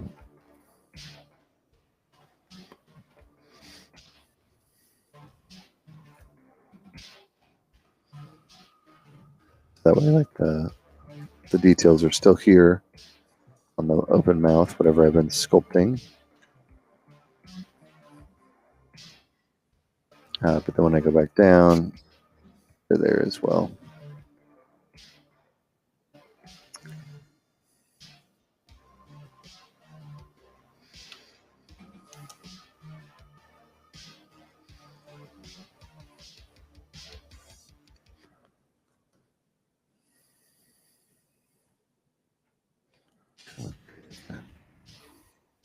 Nose shape.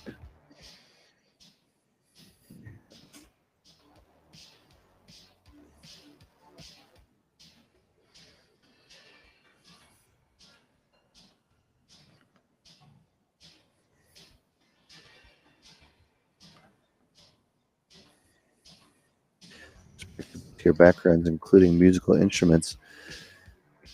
Someday we'll get a concert going.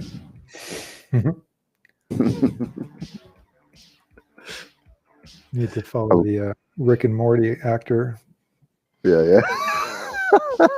That'll be Gnomon Happy Hour. Yeah.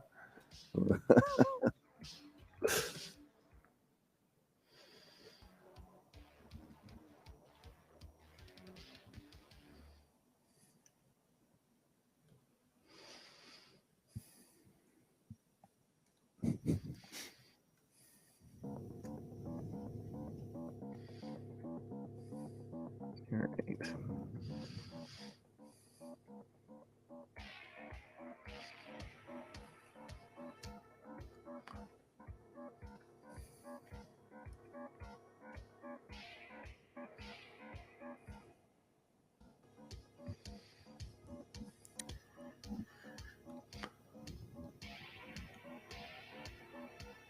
Do you think a collaboration 3D software program would work like the two new ones? I assume you're talking probably something like a Magma, like the online browser-based 2D drawing, maybe. Collaborative 3D would be really cool. I could see that being really interesting. I know I don't know if it's sculptable, but I think there's like collaborative VR stuff. I've heard that. I don't know if that's true though. VR, yeah, I've heard of that. I've heard people talking about that.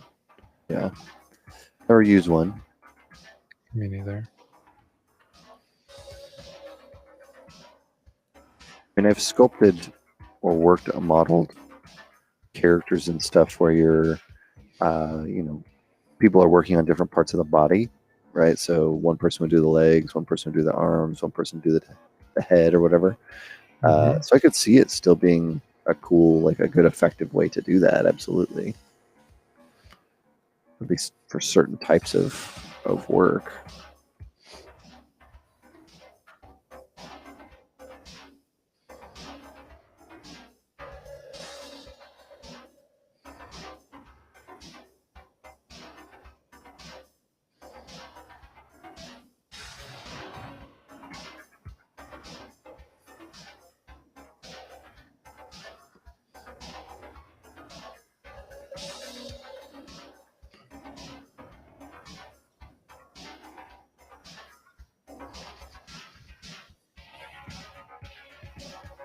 Somebody's asking if you're using a custom brush.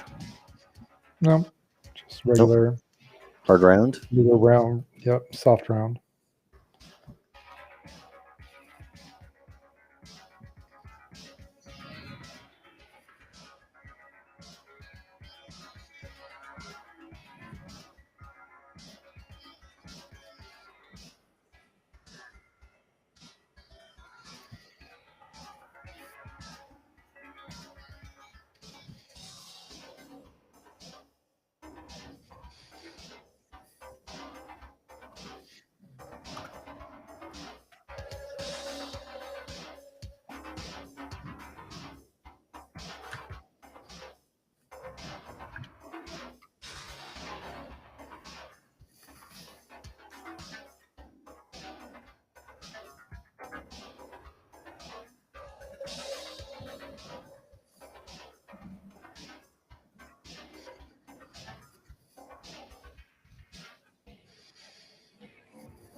All right. I feel like I need to check what I had done before and see how I'm comparing.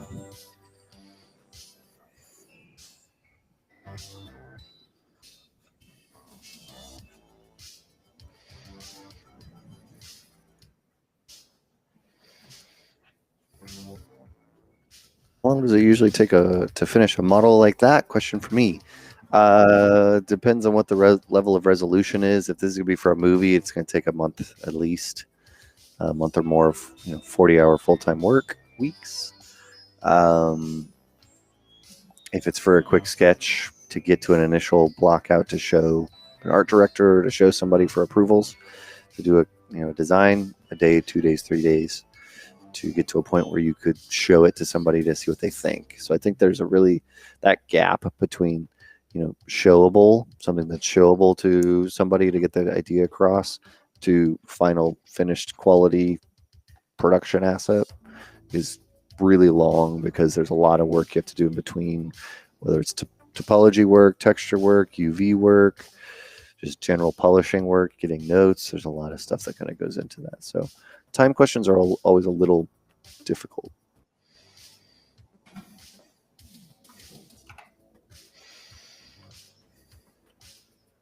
But for something like this, it would probably take about a month, I would say, month and a half to do a full version of a character. And that, again, that depends on what the goal of it is. Is it going to have full screen close-ups in something? Is it going to be a background character? Does it just need to be a design for concept art? It does kind of depend.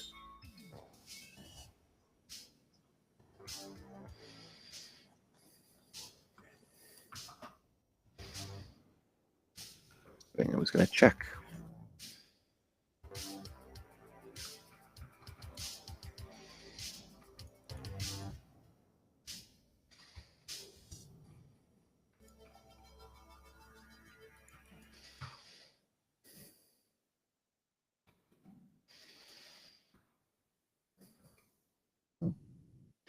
I guess I definitely got a costume out, or parts of a costume. Change proportions. Some progress on a more detailed version. Merged it all together. So it's a lot of the work, you know, the question about time again.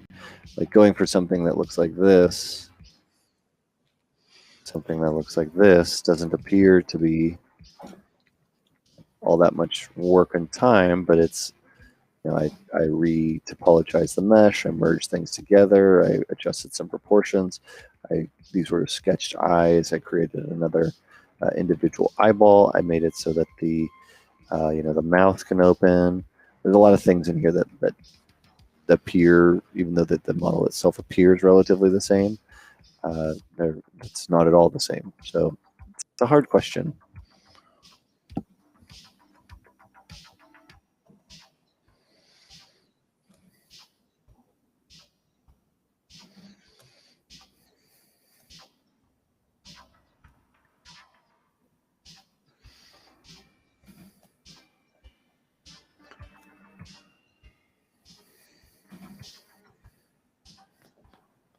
I don't know about how you work, Alex, but for me, I always go back and forth too. I'll kind of like do something for a little bit, and then I'll go reevaluate it for a little bit.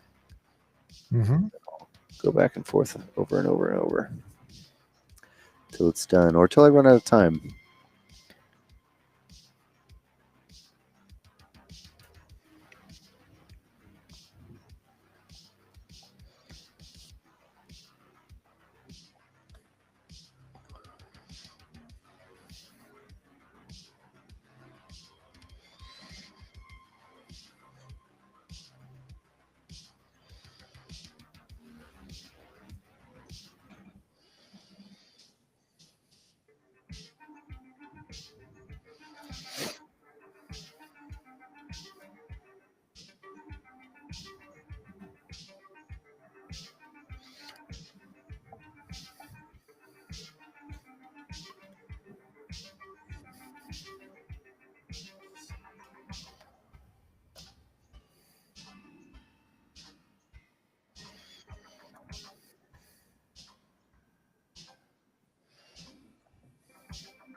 I feel like this is a character that would definitely have a scar or several. I have to figure out where that's going to go. Always got to have one. You know, like this is. Is there any more scar more iconic than this scar? I know.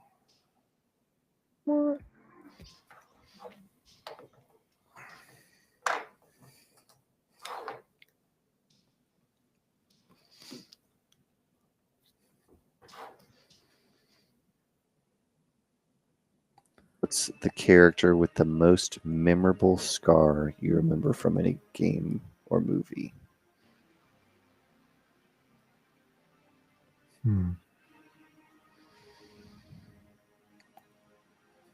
Well, there's Chat. always Harry Potter. There's always. That's true. That's very true. Yeah. What kind of Wacom tablets are we using? I'm using an Intuos Touch. Intuos 5 Touch. Yeah, I'm using a Intuos Pro Medium.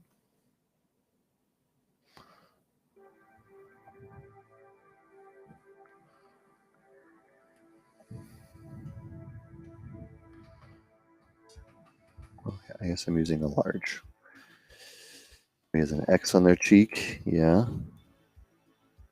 Ooh, Azog from The Hobbit has some crazy looking scars. That's true. Kratos has scars.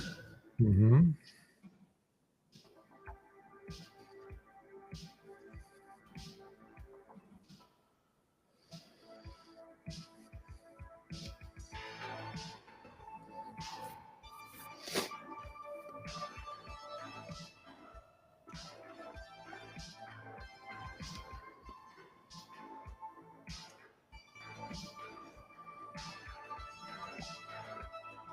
Gerald. Oh yeah, for sure. Oh, somebody says Lion King Scar. Okay, yeah. Does Gerald have the eye scar? What's that? Does Gerald have the eyeball scar? I don't remember what his scar is like. Oh yeah, definitely. That's the classic one. That's what I was saying. Not in the show yet, though. I guess maybe that'll happen sometime in a future season. Yeah, I'm looking forward to season 2, I have to say.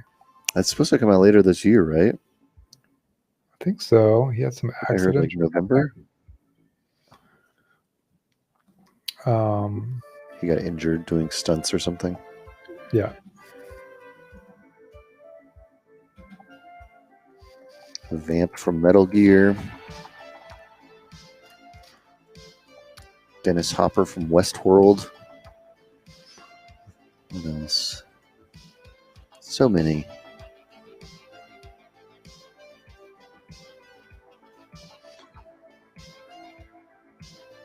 Scar has such a good scar that he has a scar in his name.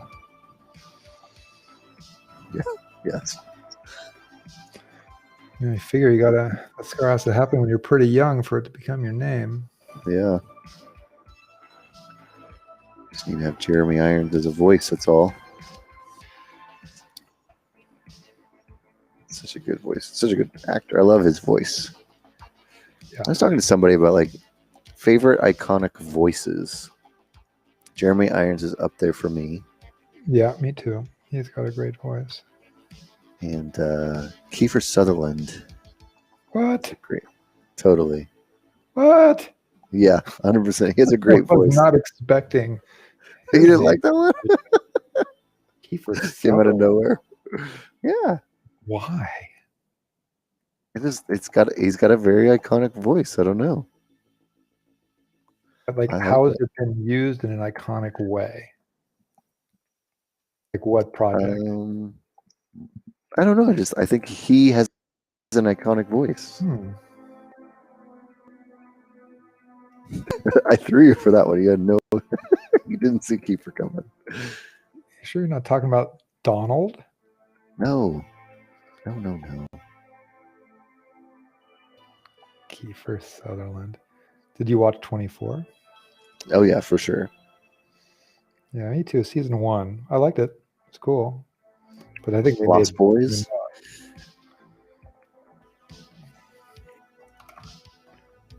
Ooh, Gerard Butler has an iconic voice and a scar in 300. Excellent choice. Yeah, I agree. Vader. His voice in 300 definitely was good. I don't know if it was good in anything else though. Yeah. James Earl Jones. Somebody called out Vader. Definitely a good one. Yeah, I mean, I think takes the cake when it comes to voices. His voice is amazing. He's got to be up there. Morgan Freeman, obviously. Different type of voice, but recognizable. Did we watch the Oscars? I watched the first half of the Oscars. Yes. Really? Yep. Is that more than you watched? I did not watch any of the Oscars. Yeah. It was okay. I mean, you know. Yeah, really? Yeah, it was fine. I haven't watched the Oscars in years. I like them. I like the show, I guess. I like the showmanship of it, the whole thing. People showing up, speeches, I like the showman, the whole performance of it.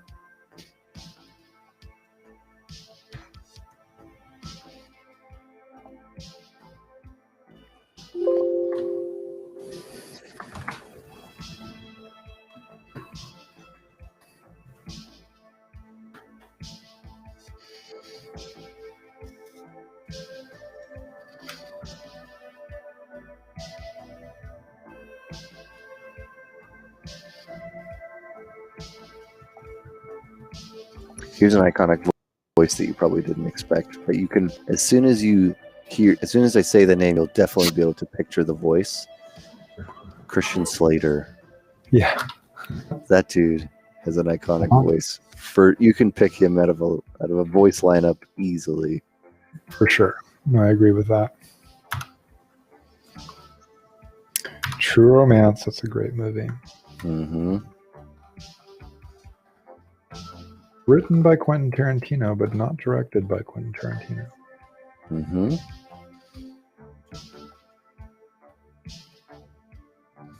What are some famous art cons that one can attend?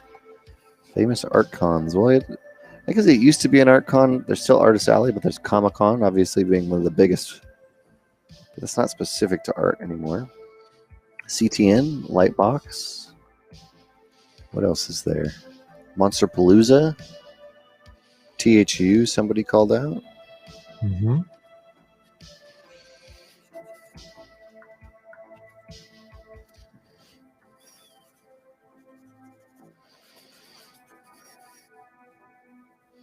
Oh, Pee Wee Herman. Also a great voice.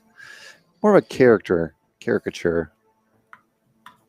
But definitely memorable.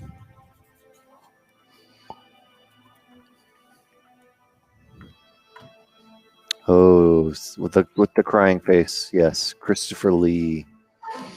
Yeah, he had a great voice. I think I asked that question. Somebody chimed in almost immediately with Gilbert Godfrey. I was curious if that one was going to come back up.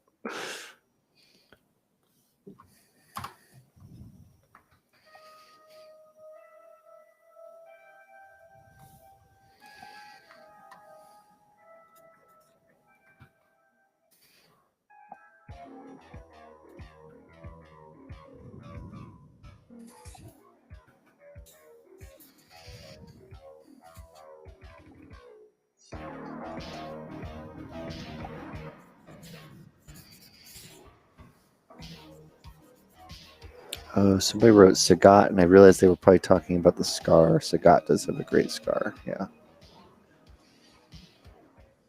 I think you're talking about his voice.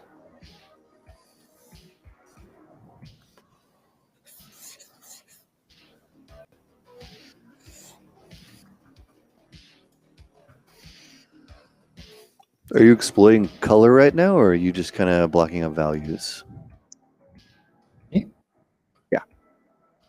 I was just messing with values.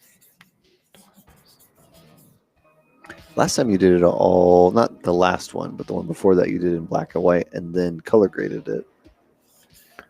A little bit. But I think right now I'm more just messing around. I do such little 2D stuff, so it's so I'm really just kind of I think getting used to just doing it in Photoshop. Mm-hmm. I'm using the stream as an opportunity to try to do something that I'm not Not used comfortable to. with. Yeah. Which might seem like a weird choice, but you know. Well, I think that's good. I think that trying out things that your workflows you're not used to is good. It's hard to do that when you have like a way to work and you're used to doing something in a certain way. To try a new way to work is really challenging. I mean, at the end of the day, it's just like sit down and do it. But it's also like, but I know I could do it another way.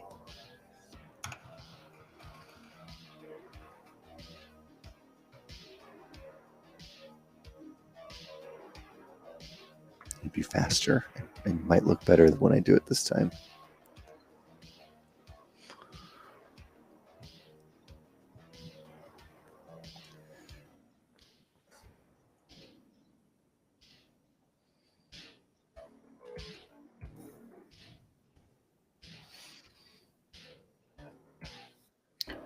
I mean, it's fun to do something that, even though it can be a little stressful, like I find that stress is healthy.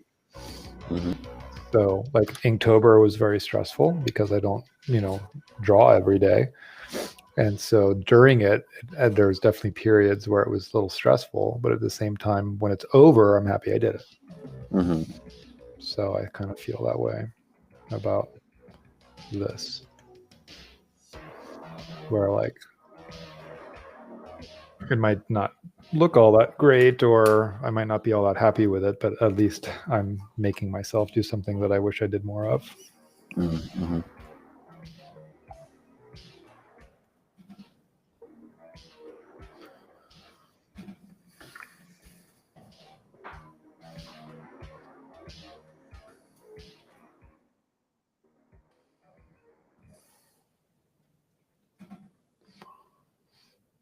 Yeah, I think that trying other stuff is good. But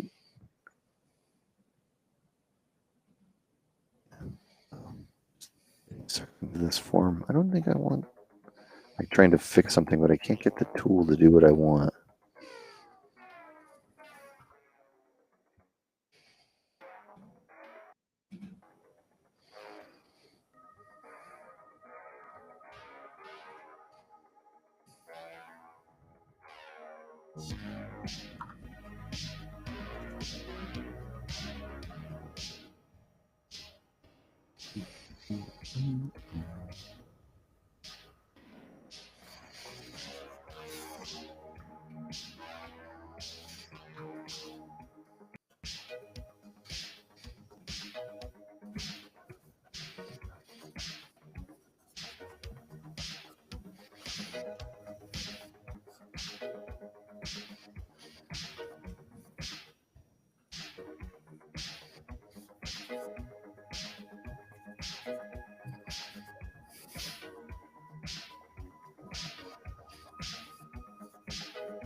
Oh, I like that you're bringing them kind of out of the, popping them off the background. Yeah, I'm just trying to flip it instead of it being him being dark. Mm-hmm.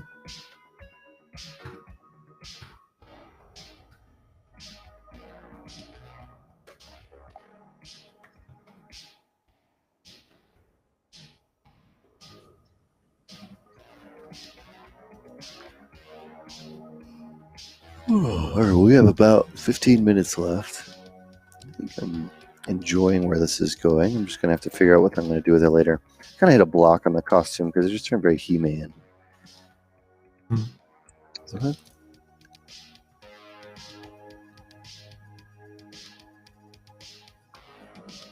Which I couldn't, I was saying earlier, I was like, I guess I could embrace that, but I don't know if I want to embrace that really. It's not where I was necessarily going with it or planning on going with it.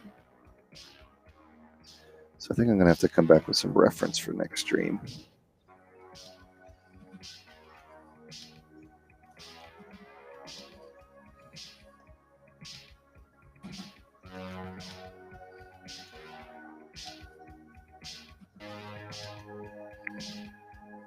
So to prove that, yes, I do occasionally use reference.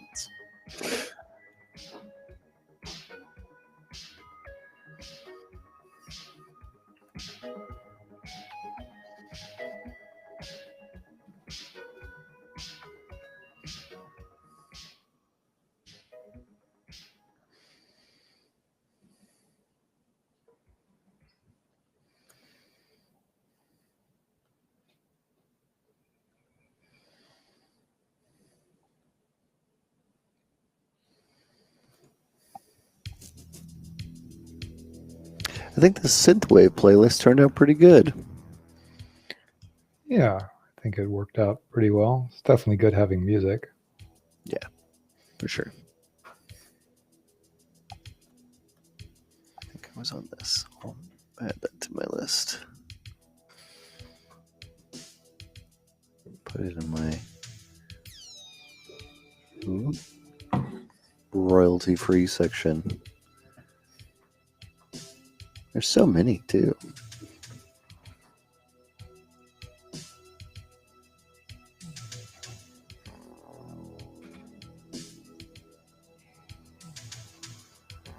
Let's end it with a little bit of. These are all by the same guy.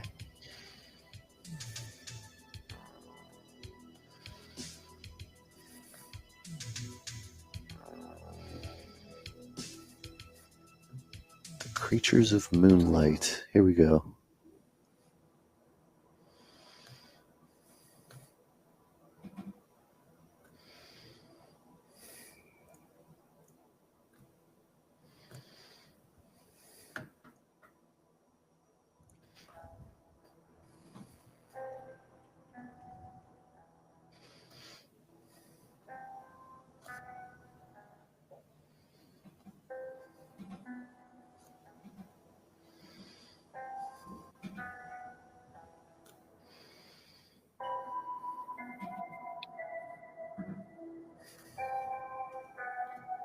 Not so much synth-like beat.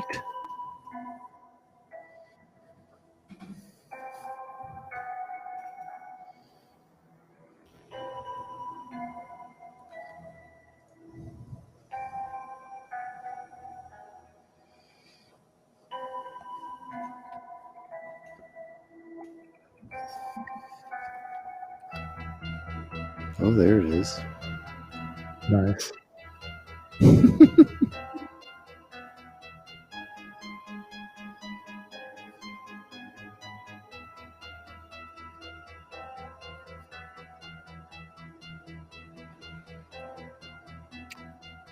That's funny. So your sketch looks good until you destroy it with shading. I know. I suck in shading in Photoshop. It's like I just need to practice.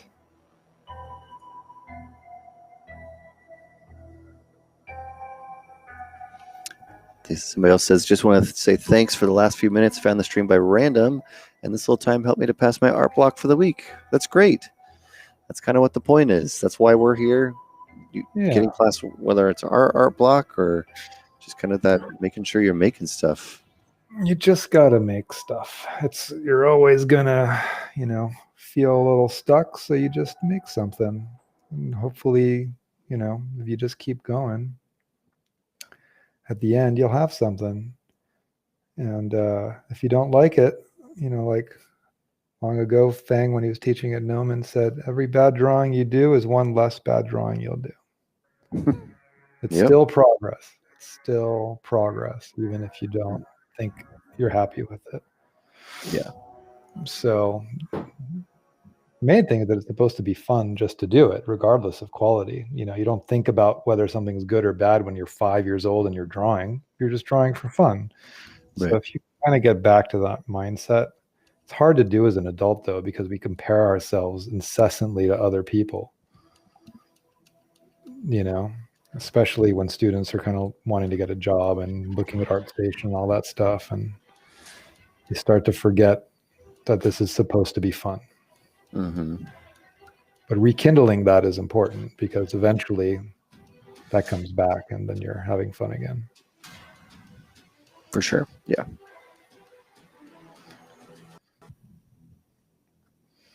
Yeah, like I've heard there's, a few artists that are getting stressed out by the NFT thing. And it's like, no, because of the success they're seeing other people have. Mm-hmm. I don't know if that's the best mindset.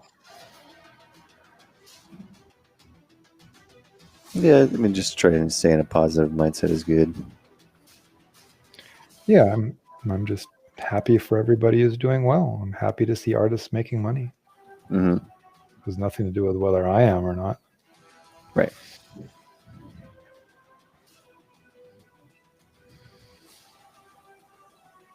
Did you see a Mache's drop with Steve Aoki?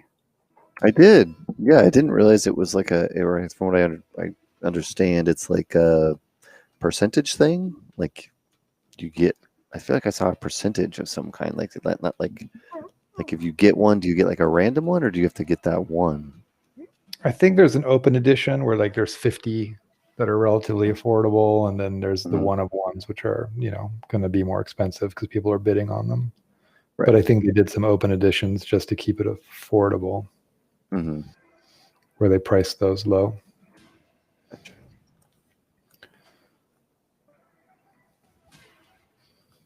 Beeple's got another drop coming soon. I think at the end of the month. Yeah, that's going to be interesting. Yeah, I was just going to say, I'm interested to see how that goes.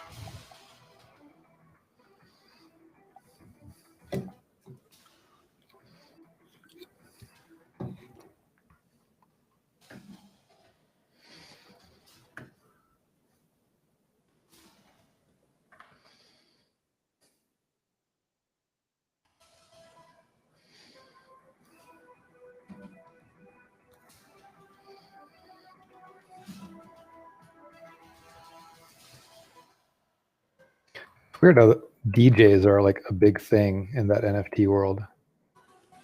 It is, yeah. It's interesting to see who's entering the space. And sports, and I haven't followed the sports element of it too much either, but I've heard that's another kind of arena of it. Yeah, like the NBA supposedly has been making a bunch of money on NFTs, which I haven't followed it, so I'm not exactly sure what they're doing, like trading cards or something. Right, yeah.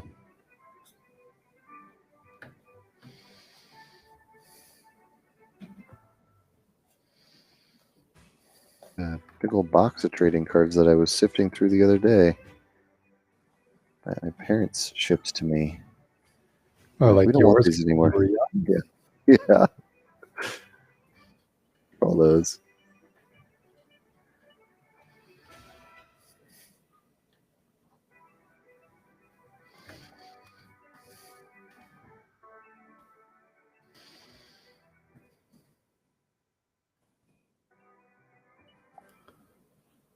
Pyramid. I get excited when I finish a project because it means I get to start another one. I agree.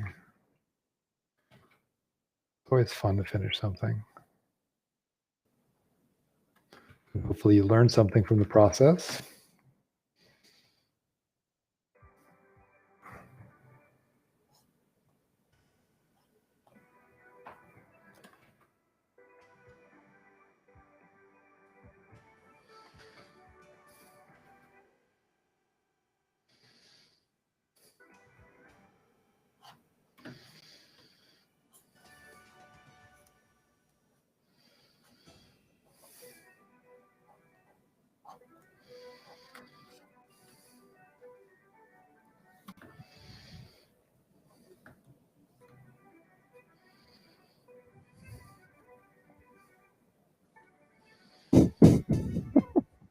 I, for one, welcome our new lizard overlords.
My neighbors are the lizard overlords. bad neighbors. I've definitely had there, yeah. Bad neighbors are the worst.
There it is.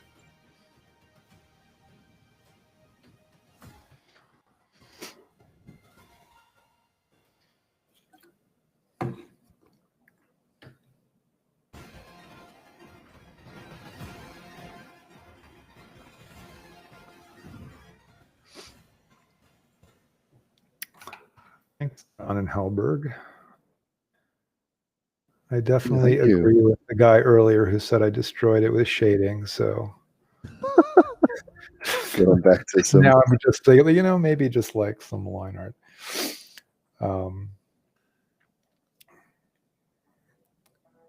Just funny. Getting back to the things that we're working.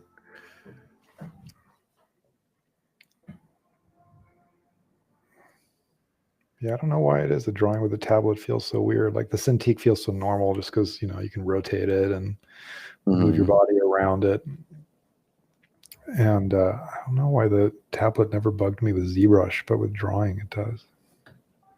It's hard. It's really hard. For me, I actually found that a larger tablet was more helpful because it felt more like, rather than like manipulating a tool, which is what I feel like I do in ZBrush.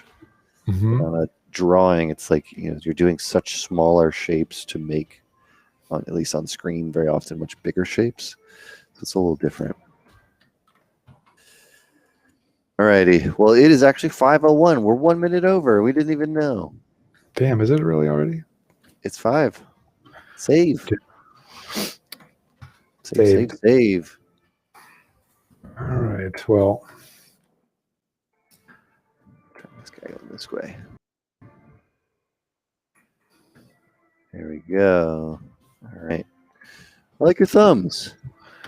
Yeah, I did some. So, I mean, I ended up working on this guy, but this guy's kind of cool. Yeah, I dig that. I could see you taking some of those or exploring them a little further in 3D. Here, we'll make our guys are screaming at each other. There you go. Right on. Well, thank you everybody for watching the stream and joining today. Like, follow, subscribe, whatever channel you're on. You'll get more notifications for whenever we do future streams. We do a bunch of stuff here on the channel. Whatever channel you're watching, we do a bunch of stuff on. So look forward to having you on our next stream. And we will see you all soon. Yeah, indeed. Bye, everyone. Thanks, everybody. Later.